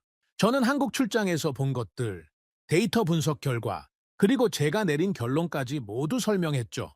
이사들은 조용히 듣고 있었습니다. 발표가 끝나자 질문이 쏟아졌습니다. 폰 슈타인 씨, 당신 분석에 따르면 우리가 중국에서 철수해야 한다는 건데 그 비용은 누가 감당합니까? 완전한 철수를 제한하는 게 아닙니다. 점진적인 비중 축소를 제한하는 겁니다. 급격한 변화가 아니라 방향 전환입니다. 다른 이사가 물었습니다. 한국이 성공했다고 해서 우리도 같은 방식이 통한다는 보장이 있습니까? 같은 방식을 따라하자는 게 아니라 한국에서 교훈을 얻자는 겁니다. 핵심 교훈은 세 가지입니다. 리스크가 높은 시장에 대한 의존도를 줄여야 하고, 미래 기술에 과감하게 투자해야 하며 의사결정 속도를 높여야 합니다. 한 이사가 날카로운 질문을 던졌습니다. 솔직히 말해주세요. 당신이 제안하는 대로 했을 때 우리가 한국을 이길 수 있습니까? 저는 솔직하게 대답했습니다. 이긴다는 표현이 적절할지 모르겠습니다. 자동차 산업은 제로섬 게임이 아닙니다. 중요한 건 우리가 살아남을 수 있느냐는 겁니다. 지금 방식대로 가면 살아남기 어렵습니다. 변화하면 살아남을 수 있습니다. 그게 제가 드릴 수 있는 가장 솔직한 답입니다. 회의는 3시간 넘게 계속됐습니다. 결론은 나지 않았지만 적어도 논의가 시작됐다는 것 자체가 의미가 있었죠. 회의가 끝나고 사장이 저에게 다가왔습니다. 카를 수고했습니다. 당장 결정이 나지는 않겠지만 적어도 문제의식은 공유됐습니다. 감사합니다. 결정이 늦어지면 늦어질수록 우리가 선택할 수 있는 옵션이 줄어든다는 것만 기억해 주십시오. 사장이 고개를 끄덕이며 말했습니다. 알고 있습니다. 하지만 이 조직을 움직이는 건 쉽지 않아요. 100년 된 배를 방향 전환하려면 시간이 걸립니다. 저는 쓴웃음을 지었습니다.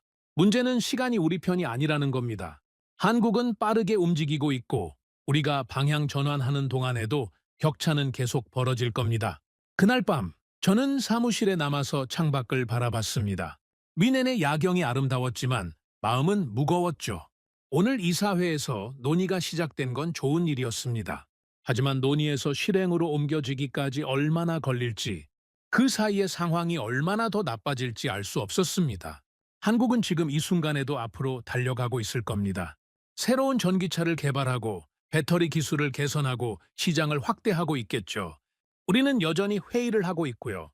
그래도 포기할 수는 없었습니다. 오늘 심은 씨앗이 언젠가는 싹을 틔울 거라고 믿어야 했죠.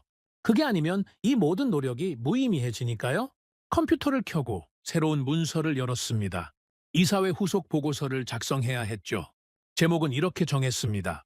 변화를 위한 구체적 실행 계획. 첫 번째, 100일. 거창한 5개년 계획보다 당장 실행할 수 있는 작은 것들부터 시작하자. 그게 제가 내린 결론이었습니다. 작은 성공이 쌓이면 큰 변화도 가능해질 테니까요. 밤이 깊어갔지만 저는 계속 타이핑을 했습니다. 어딘가에서 한국의 엔지니어들도 지금 이 시간에 일하고 있겠죠. 그들과 경쟁하려면 저도 멈출 수 없었습니다. 창밖으로 새벽빛이 스며들기 시작했습니다.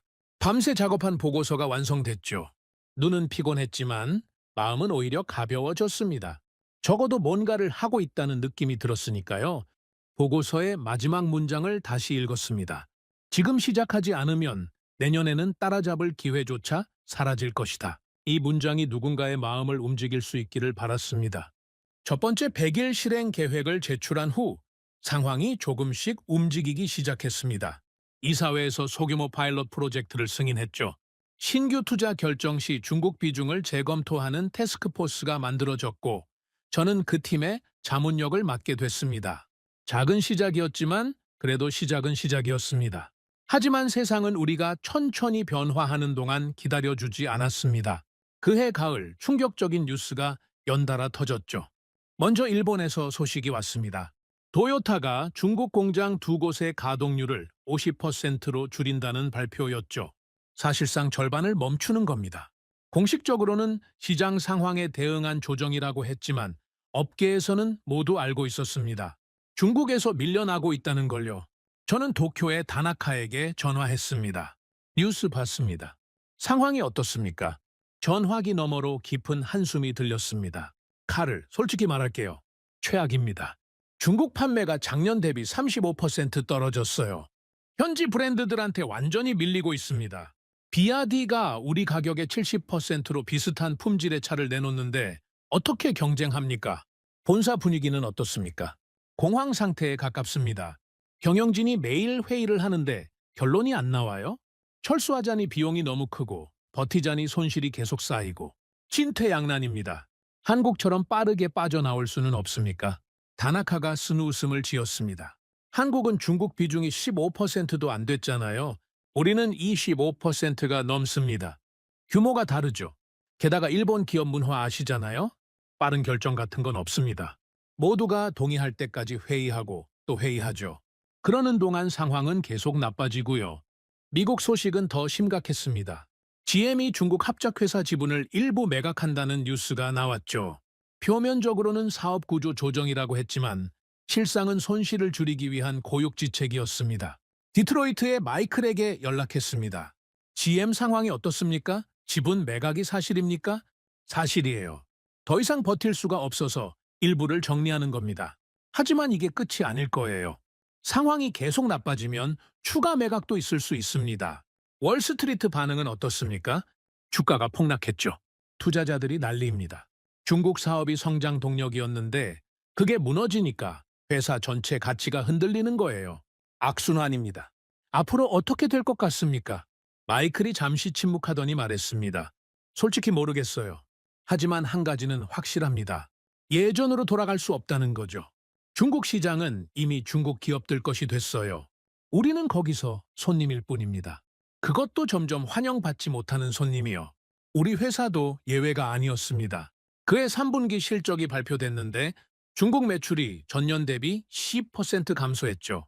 전체 실적에 큰 타격이었습니다. 긴급 임원회의가 소집됐습니다.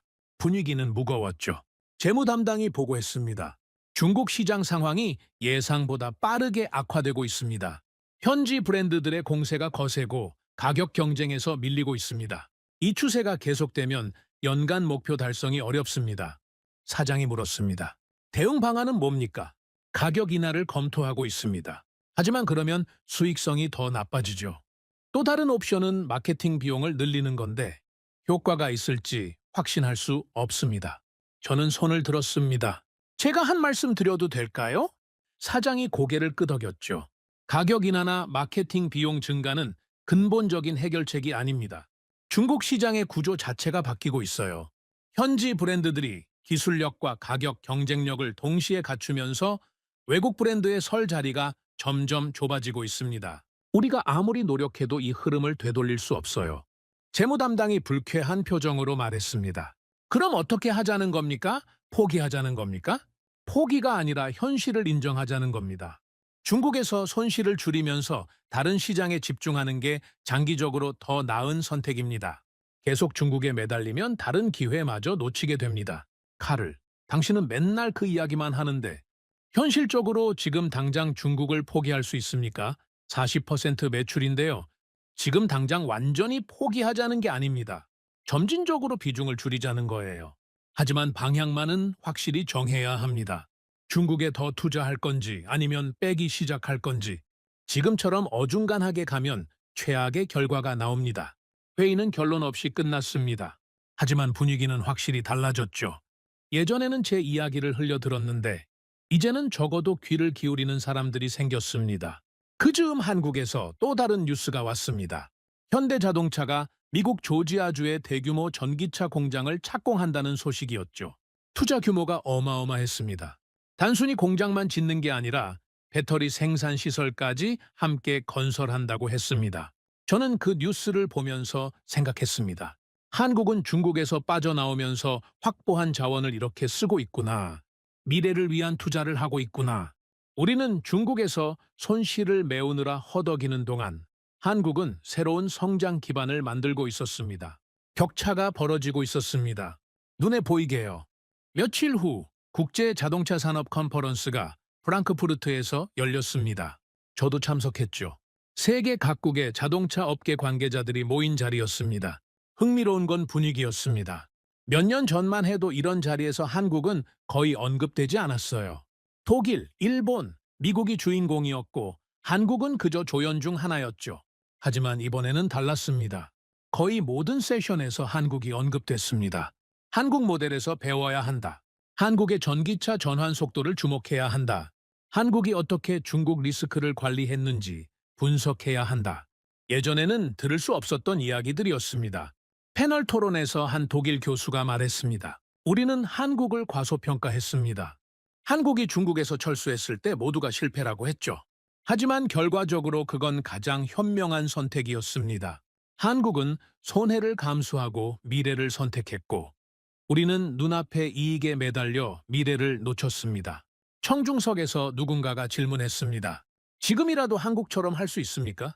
교수가 고개를 저었습니다. 쉽지 않습니다. 한국은 타이밍이 좋았어요. 중국 비중이 상대적으로 낮을 때 빠져나왔죠. 지금 독일이나 일본이 같은 선택을 하려면 훨씬 더 큰 비용을 치러야 합니다. 하지만 그렇다고 아무것도 안 할 수는 없죠.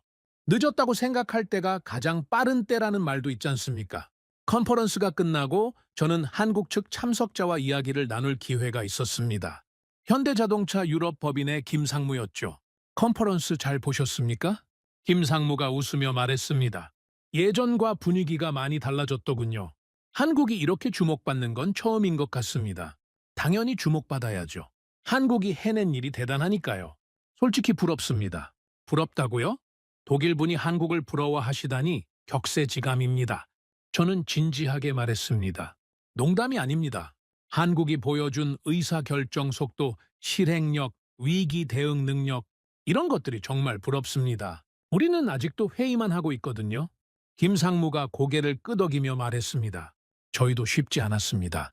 중국에서 빠져나올 때 내부 반발이 엄청났어요. 실패할 거라는 예측도 많았고요. 하지만 결국 해냈죠. 돌이켜보면 그때 결정을 내린 게 지금의 결과를 만든 것 같습니다. 그 결정을 내릴 수 있었던 원동력이 뭐였습니까? 김상무가 잠시 생각하더니 대답했습니다. 위기의식이었던 것 같습니다. 한국은 항상 위기의식 속에서 살아왔어요. 내수 시장이 작으니까 해외에서 성공하지 못하면 살아남을 수 없었죠. 그래서 변화에 민감하고 빠르게 적응하는 게 몸에 배어 있습니다. 독일은 다르죠? 너무 오랫동안 성공해왔으니까요. 맞습니다. 성공은 때로 독이 됩니다. 과거의 성공 방식에 집착하게 만들거든요. 한국은 잃을 게 상대적으로 적었기 때문에 과감하게 변화할 수 있었습니다. 컨퍼런스에서 돌아온 후 저는 새로운 보고서를 작성했습니다. 제목은 이렇게 붙였죠. 갈라진 결과, 선택의 차이가 만든 현재. 보고서의 핵심 내용은 이랬습니다. 몇 년 전 모든 글로벌 자동차 기업은 같은 상황에 처해 있었다. 중국 시장 의존도가 높았고 전기차 전환 압력이 커지고 있었다.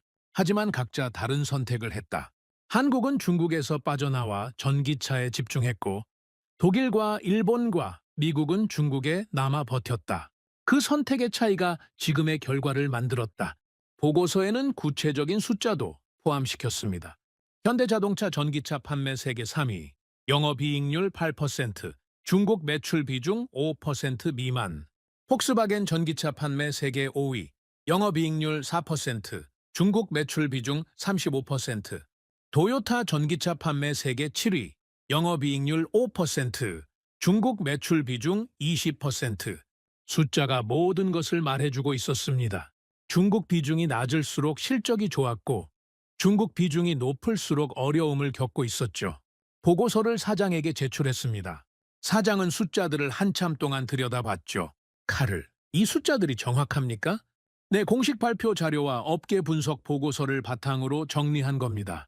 한국과 우리의 격차가 이렇게까지 벌어졌습니까? 네, 그리고 이 격차는 계속 벌어지고 있습니다. 한국은 미국과 유럽에 새 공장을 짓고 있고 배터리 기술에 대규모 투자를 하고 있습니다. 우리는 중국에서 손실을 메우느라 투자 여력이 줄어들고 있고요. 사장이 한숨을 쉬며 말했습니다. 결국 우리가 틀렸다는 거군요. 틀렸다기보다는 선택의 결과입니다. 당시에는 중국에 남는 게 합리적인 선택처럼 보였죠. 하지만 결과적으로는 한국의 선택이 옳았습니다. 지금이라도 바꿀 수 있습니까? 저는 솔직하게 대답했습니다. 완전히 따라잡기는 어렵습니다. 하지만 격차가 더 벌어지는 건 막을 수 있습니다. 지금 당장 방향을 바꾸면요. 사장이 창밖을 바라보며 말했습니다. 100년 된 회사입니다. 세계 자동차 산업을 이끌어왔다고 자부했죠. 그런데 이제는 한국에서 배워야 한다니. 참 아이러니합니다. 아이러니하지만 현실입니다. 현실을 받아들이는 게 첫 번째 단계입니다. 그날 밤 저는 사무실에서 창밖을 바라봤습니다. 미넨의 야경 너머로 먼 미래가 보이는 것 같았죠. 자동차 산업의 지형이 바뀌고 있었습니다. 100년 동안 유지됐던 질서가 무너지고 새로운 질서가 만들어지고 있었습니다. 한국은 그 새로운 질서의 중심에 서고 있었습니다. 우리는 아직 과거에 발이 묶여 있었고요. 하지만 아직 늦지 않았다고 믿고 싶었습니다. 지금이라도 변화를 시작하면 살아남을 수 있다고요. 그게 제가 할 수 있는 일이었습니다. 계속해서 경고하고 설득하고 변화를 촉구하는 것. 누군가는 들을 거라고 믿으면서요. 보고서 마지막에 이렇게 썼습니다. 우리는 중국을 선택했고 한국은 중국을 버렸다. 그 차이가 지금의 결과를 만들었다. 이제 선택의 시간이 다시 왔다. 과거에 매달릴 것인가, 미래를 향해 갈 것인가. 이번에는 제대로 된 선택을 해야 한다. 그해 겨울 세계적인 신용평가사에서 보고서가 발표됐습니다. 글로벌 자동차 산업 전망 보고서였죠. 저는 그 보고서를 받자마자 정독했습니다. 그리고 읽으면서 여러 번 멈춰야 했습니다. 충격적인 내용이 너무 많았거든요. 보고서의 핵심 내용은 이랬습니다. 독일과 일본 자동차 산업의 구조적 리스크가 존재하며 중국 시장 의존도 자체가 신용 등급 평가에 부정적 요소로 작용한다는 것이었죠. 반면 한국 자동차 산업은 리스크 관리 우수 사례로 언급됐습니다. 저는 해당 부분을 몇 번이고 다시 읽었습니다. 불과 몇 년 전만 해도 한국이 중국에서 철수했을 때 모두가 실패라고 했습니다. 그런데 이제는 국제신용평가사가 그 선택을 우수 사례라고 평가하고 있었죠. 세상이 완전히 뒤집힌 겁니다. 분석팀장에게 보고서를 보여줬습니다. 이거 봤습니까? 분석팀장이 보고서를 훑어보더니 한숨을 쉬었습니다. 중국 의존도가 리스크 요소라니. 몇 년 전만 해도 중국 시장 점유율이 높으면 좋은 평가를 받았는데 이제는 완전히 반대가 됐군요. 시대가 바뀐 겁니다. 중국 시장이 기회에서 리스크로 바뀌었어요. 그리고 그 변화를 가장 먼저 인식하고 대응한 게 한국입니다. 며칠 후 또 다른 보고서가 발표됐습니다. 이번에는 글로벌 투자은행에서 나온 자동차 산업 분석 보고서였죠. 제목부터 충격적이었습니다. 자동차 산업의 새로운 승자 한국의 부상과 전통 강자들의 위기. 보고서는 각 국가별 자동차 산업을 상세히 분석하고 있었습니다. 독일에 대해서는 이렇게 평가했죠. 기술력은 여전히 우수하나 중국 시장 의존도가 높아 구조적 취약성이 존재한다. 전기차 전환 속도가 경쟁사 대비 느리며 의사결정 구조가 복잡해 시장 변화에 대한 대응이 지연되고 있다. 투자 의견 하향 조정. 일본에 대해서는 이렇게 썼습니다. 하이브리드 기술에 대한 과도한 집착으로 전기차 전환이 늦어졌다. 중국 시장에서의 경쟁력 약화가 심각하며 회복 가능성이 불투명하다. 투자 의견 중립. 그리고 한국에 대해서는 이렇게 평가했죠. 중국 리스크를 조기에 인식하고 선제적으로 대응했다. 전기차와 배터리 분야에서 글로벌 경쟁력을 확보했으며 북미와 유럽 시장에서 점유율을 빠르게 확대하고 있다. 수익성과 성장성 모두 양호하다. 투자 의견 상향 조정. 저는 이 보고서를 들고 사장실로 갔습니다. 사장님, 이 보고서 보셨습니까? 사장이 고개를 끄덕였습니다. 봤습니다. 아침에 비서가 가져왔어요. 어떻게 생각하십니까? 사장이 무거운 표정으로 말했습니다. 뼈 아프죠. 우리가 투자 의견 하향 조정을 받다니. 100년 역사에서 이런 일은 처음입니다. 이제 세계가 공식적으로 인정한 겁니다. 우리가 뒤처지고 있다는 걸요. 더 이상 부정할 수 없는 현실이 됐습니다. 사장이 한숨을 쉬며 말했습니다. 카를, 당신이 처음 한국 이야기를 꺼냈을 때 솔직히 대수롭지 않게 생각했어요. 한국이 뭐 대단하겠어. 그냥 일시적인 현상이겠지 하고요. 하지만 당신이 맞았습니다. 우리가 틀렸어요. 맞고 틀리고가 중요한 게 아닙니다. 중요한 건 지금부터 어떻게 하느냐입니다. 이사회에서 논의가 시작됐습니다. 드디어요. 이 보고서들이 결정적인 역할을 했어요. 외부에서 이렇게 평가하니까 더 이상 무시할 수 없게 됐죠. 그 주에 긴급 이사회가 열렸습니다. 안건은 단 하나였죠. 회사의 장기 전략 재검토. 저도 참석해서 발표를 했습니다. 지난 몇 년간의 데이터, 한국 출장에서 얻은 인사이트, 그리고 최근 발표된 국제 보고서들의 분석까지 모두 포함시켰죠. 발표가 끝나고 질의응답 시간이 됐습니다. 한 이사가 물었습니다. 폰 슈타인 씨, 솔직하게 말해주세요. 우리가 지금 어느 위치에 있습니까? 한국과 비교해서요. 저는 잠시 생각한 후 대답했습니다. 솔직히 말씀드리면 최소 5년은 뒤처져 있습니다. 전기차 판매량, 배터리 기술, 수익성, 시장 다변화 모든 면에서 한국이 앞서 있습니다. 그리고 이 격차는 현재 속도로는 좁혀지지 않습니다. 오히려 벌어지고 있죠. 5년이요? 그렇게까지 심각합니까? 네, 심각합니다. 하지만 5년 뒤처진 게 문제가 아닙니다. 문제는 격차가 계속 벌어지고 있다는 겁니다. 우리가 한 발 움직이는 동안 한국은 세 발을 움직이고 있어요. 이 속도 차이를 줄이지 않으면 5년이 10년이 되고 10년이 영원히 따라잡을 수 없는 격차가 됩니다. 다른 이사가 물었습니다. 구체적으로 한국이 뭘 잘했습니까? 기술력입니까? 자본력입니까? 둘 다 아닙니다. 기술력은 우리도 있고 자본력은 우리가 더 많습니다. 한국이 잘한 건 결정입니다. 손해를 인정하고 빠르게 방향을 튼 거죠. 중국에서 철수하는 결정을 내리는데 우리 같으면 몇 년이 걸렸을 겁니다. 한국은 몇 달 만에 해냈어요. 그 속도의 차이가 지금의 결과를 만든 겁니다. 우리도 그렇게 빠르게 결정할 수 있습니까? 저는 솔직하게 대답했습니다. 구조적으로 어렵습니다. 한국은 오너 중심 체제라서 빠른 결정이 가능합니다. 우리는 이사회, 주주총회, 노조 협의 등 거쳐야 할 단계가 많죠. 하지만 불가능하다고 포기할 수는 없습니다. 구조를 바꿀 수 없다면 그 안에서 최대한 빠르게 움직여야 합니다. 이사회는 오랜 시간 논의 끝에 몇 가지 결정을 내렸습니다. 중국 신규 투자 동결, 전기차 투자 확대, 북미 및 유럽 생산시설 강화. 획기적인 변화는 아니었지만 적어도 방향은 잡힌 셈이었죠. 회의가 끝나고 복돼서 한 이사가 저에게 다가왔습니다. 가장 오래된 이사 중 한 분이었죠. 폰 슈타인 씨, 잠깐 이야기합시다. 네, 말씀하십시오. 이사가 창밖을 바라보며 말했습니다. 나는 이 회사에서 40년을 일했습니다. 독일 자동차 산업이 세계 최고라는 자부심을 갖고 살아왔죠. 그런데 이제는 한국에서 배워야 한다니 참 기분이 묘합니다. 이해합니다. 저도 처음에는 받아들이기 어려웠습니다. 하지만 당신 말이 맞아요. 현실을 부정한다고 현실이 바뀌지는 않죠. 우리가 뒤처졌다는 걸 인정해야 따라잡을 수 있습니다.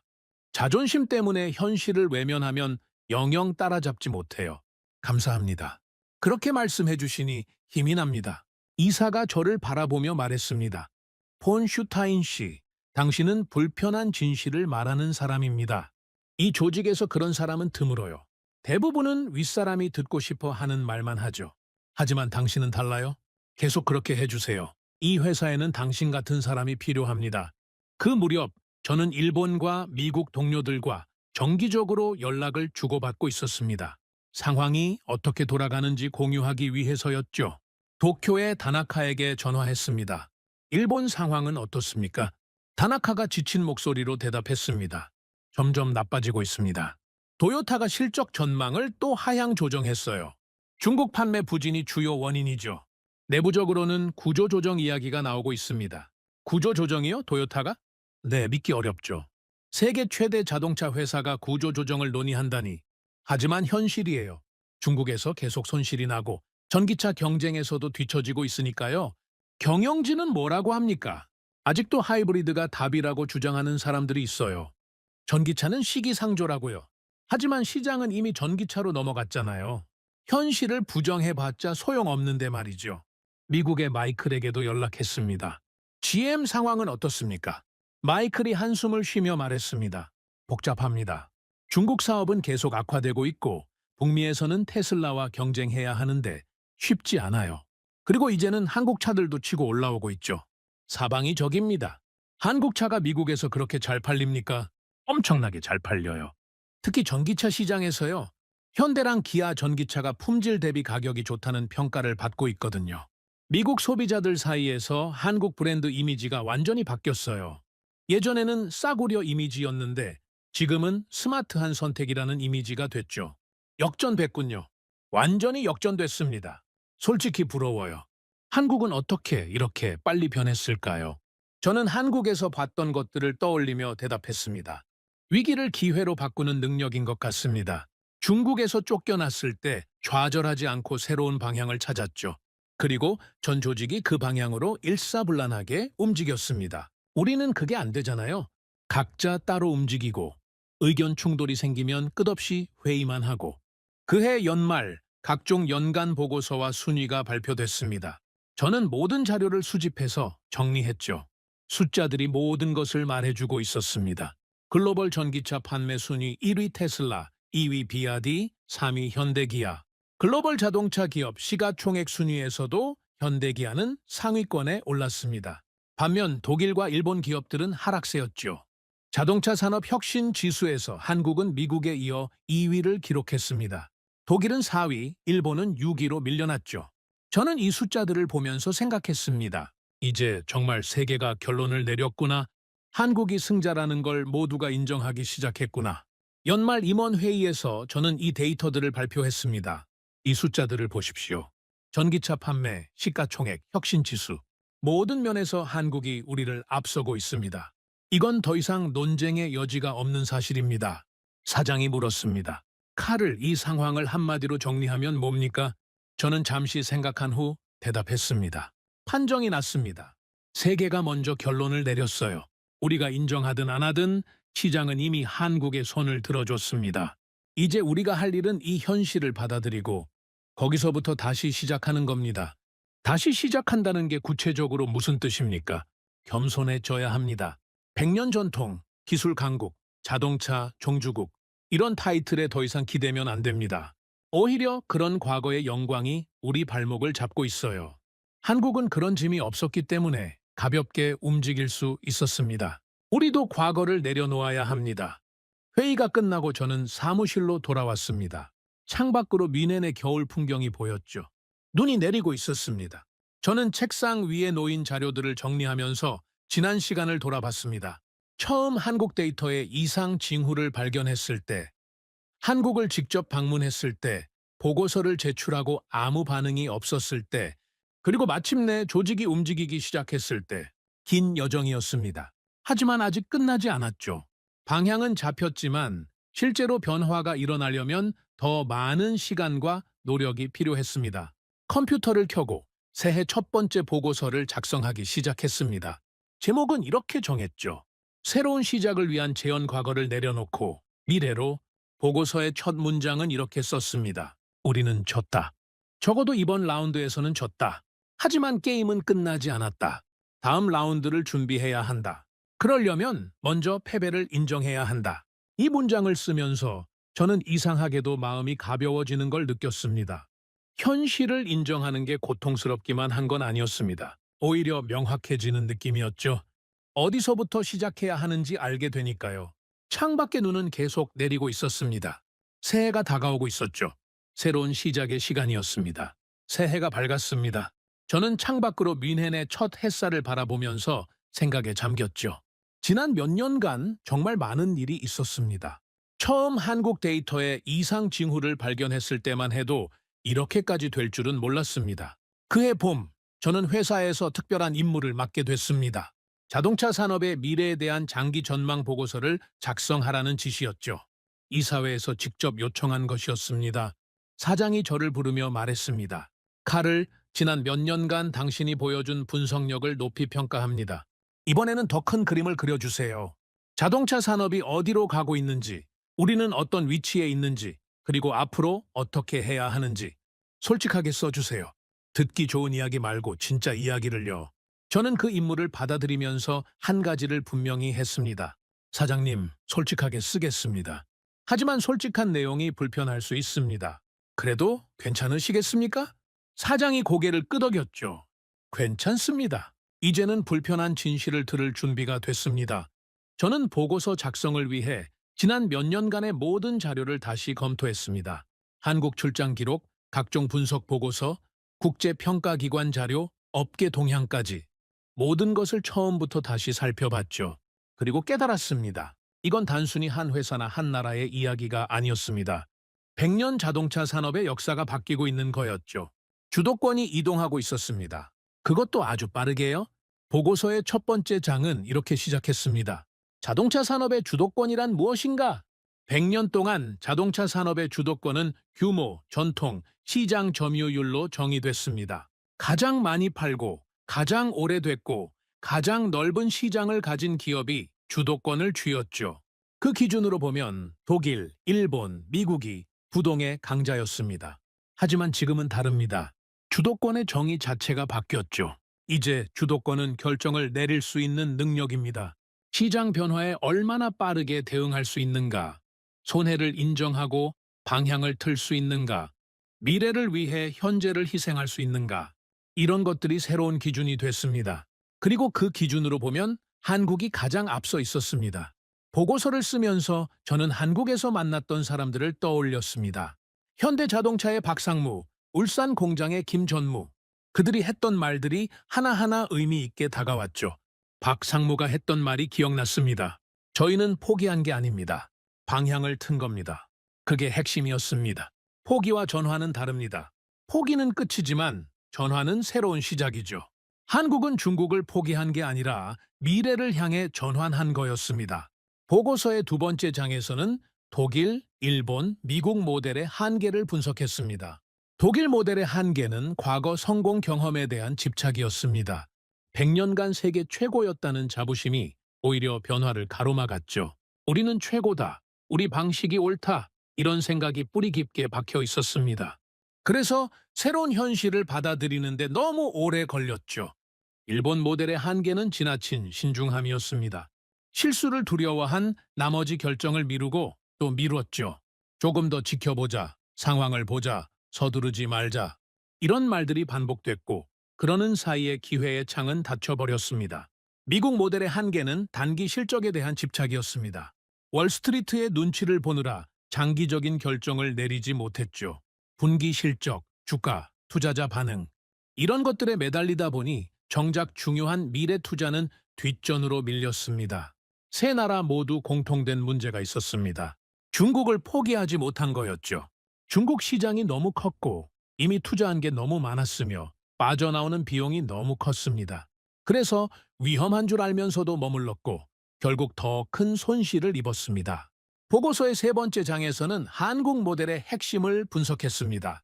한국 모델의 첫 번째 특징은 손해를 인정하는 속도였습니다. 한국은 중국에서 문제가 생겼을 때 빠르게 현실을 인정했죠. 여기서 버텨봤자 손해만 커진다는 걸 깨닫고 즉시 행동에 옮겼습니다. 다른 나라들이 부정하고 회피하고 미루는 동안 한국은 이미 다음 단계로 넘어갔죠. 두 번째 특징은 위험을 숫자로 계산하는 방식이었습니다. 한국은 감정이 아니라 데이터로 결정했습니다. 버티면 얼마나 손해인가, 나가면 얼마나 손해인가, 그 차이는 얼마인가. 모든 것을 숫자로 만들어서 비교했죠. 덕분에 논쟁에 휘말리지 않고 빠르게 합의에 도달할 수 있었습니다. 세 번째 특징은 시장보다 기술과 통제권을 우선하는 전략이었습니다. 한국은 단기 매출보다 장기 경쟁력을 선택했죠. 중국 시장을 잃더라도 기술 주도권과 사업 통제권을 지키는 게 더 중요하다고 판단했습니다. 그리고 그 판단이 옳았습니다. 보고서를 쓰면서 저는 한 가지 사실을 분명히 하고 싶었습니다. 한국의 성공은 운이 아니었다는 것을요. 많은 사람들이 한국의 성공을 운으로 돌리려 합니다. 타이밍이 좋았다. 중국과 정치적 갈등이 있어서 어쩔 수 없이 나온 거다. 원래 중국 비중이 낮아서 쉬웠다. 이런 식으로요. 하지만 그건 핑계입니다. 한국도 중국에 남을 수 있었습니다. 다른 나라들처럼 버틸 수 있었죠. 하지만 버티지 않았습니다. 손해를 감수하고 나왔습니다. 그건 선택이었습니다. 운이 아니라 계산이었고 우연이 아니라 전략이었습니다. 보고서의 네 번째 장에서는 산업 내 위상 변화를 다뤘습니다. 한국의 위상이 완전히 달라졌습니다. 몇 년 전만 해도 한국은 추격자였죠. 독일, 일본, 미국을 따라가는 입장이었습니다. 하지만 이제는 다릅니다. 한국이 참고 사례가 됐습니다. 다른 나라들이 한국을 분석하고 배우려 하고 있죠. 국제 컨퍼런스에서 한국이 언급되는 빈도가 급격히 늘었습니다. 경영대학원에서는 한국 자동차 산업을 사례 연구로 다루기 시작했죠. 투자 보고서에서도 한국은 항상 긍정적으로 평가됩니다. 반면 독일, 일본, 미국에 대한 평가는 점점 부정적으로 변하고 있습니다. 구조적 문제가 있다, 변화가 느리다, 미래가 불투명하다. 이런 평가가 주를 이루고 있죠. 세상이 뒤집힌 겁니다. 100년간 유지되던 질서가 무너지고 새로운 질서가 만들어지고 있습니다. 보고서의 마지막 장에서는 앞으로의 방향을 제시했습니다. 저는 이렇게 썼습니다. 자동차 산업의 다음 10년은 이미 시작됐다. 그리고 그 시작점에서 우리는 뒤처져 있다. 하지만 아직 끝나지 않았다. 다음 10년을 어떻게 보내느냐에 따라 결과는 달라질 수 있다. 한국에서 배워야 할 것은 기술이 아니다. 전략도 아니다. 결정하는 방법이다. 손해를 인정하는 용기, 빠르게 움직이는 실행력, 미래를 위해 현재를 희생하는 결단력, 이런 것들을 배워야 한다. 우리는 100년간 성공했다. 하지만 과거의 성공이 미래의 성공을 보장하지 않는다. 오히려 과거의 성공이 미래의 실패 원인이 될 수 있다. 과거에 매달리지 말아야 한다. 새로운 시대에는 새로운 방식이 필요하다. 보고서를 완성하고 제출한 후 저는 이사회에서 직접 발표하는 시간을 가졌습니다. 발표를 마치고 이사들의 질문을 받았죠. 한 이사가 물었습니다. 폰 슈타인 씨, 결론적으로 우리가 한국을 이길 수 있습니까? 저는 솔직하게 대답했습니다. 이긴다는 개념 자체를 바꿔야 합니다. 이건 승패를 가리는 게임이 아닙니다. 살아남느냐 마느냐의 문제죠. 한국은 이미 살아남았습니다. 우리는 아직 갈림길에 서 있습니다. 지금 어떤 선택을 하느냐에 따라 우리도 살아남을 수 있고 아니면 역사 속으로 사라질 수도 있습니다. 다른 이사가 물었습니다. 가장 중요한 한 가지가 뭡니까? 우리가 당장 해야 할 한 가지요. 저는 잠시 생각한 후 대답했습니다. 겸손해지는 겁니다. 우리가 최고라는 생각을 버려야 합니다. 배울 자세가 되어야 합니다. 100년 전통이 자랑이 아니라 짐이 될 수도 있다는 걸 인정해야 합니다. 그게 첫 번째 단계입니다. 이사회가 끝난 후 사장이 저에게 다가왔습니다. 카를, 훌륭한 보고서였습니다. 불편한 내용이 많았지만 우리에게 필요한 이야기였어요. 감사합니다. 도움이 됐으면 좋겠습니다. 사장이 창밖을 바라보며 말했습니다. 당신이 처음 한국 이야기를 꺼냈을 때 솔직히 귀찮았어요. 듣고 싶지 않은 이야기였으니까요. 하지만 지금 돌이켜보면 그때 당신 말을 더 진지하게 들었어야 했습니다. 이제라도 들어주셔서 감사합니다. 늦었지만 시작하려고 합니다. 이사회에서 대대적인 구조 개편을 승인했어요. 중국 비중을 단계적으로 줄이고 전기차 투자를 늘리며 의사결정 구조를 간소화하기로 했습니다. 쉽지 않겠지만 해봐야죠. 저는 고개를 끄덕였습니다. 좋은 시작입니다. 하지만 시작일 뿐이라는 것도 기억해 주세요. 한국은 이미 몇 년 전에 시작했습니다. 우리가 출발할 때 그들은 이미 저 멀리 앞서가고 있을 거예요. 따라잡으려면 더 빨리 달려야 합니다. 그날 밤 저는 사무실에서 마지막으로 보고서를 다시 읽었습니다. 몇 년간의 여정이 그 안에 담겨 있었죠. 보고서의 마지막 페이지에는 이렇게 썼습니다. 이 이야기는 애국심의 문제가 아니다. 어느 나라가 더 낫고 못하고의 문제가 아니다. 이건 결정의 이야기다. 언제, 어떻게, 얼마나 빠르게 결정을 내렸느냐의 이야기다. 중국 시장은 위험했다. 모두가 알고 있었다. 하지만 독일은 알면서도 머물렀고, 일본은 알면서도 망설였으며, 미국은 알면서도 계산만 했다. 한국만이 손해를 감수하고 나왔다. 그 선택의 차이가 100년 자동차 산업의 방향을 갈라놓았다. 한국은 운이 좋았던 게 아니다. 계산으로 살아남은 것이다. 이제 우리 앞에도 선택의 시간이 왔다. 과거에 매달릴 것인가? 미래로 나아갈 것인가? 이번에는 제대로 된 선택을 해야 한다.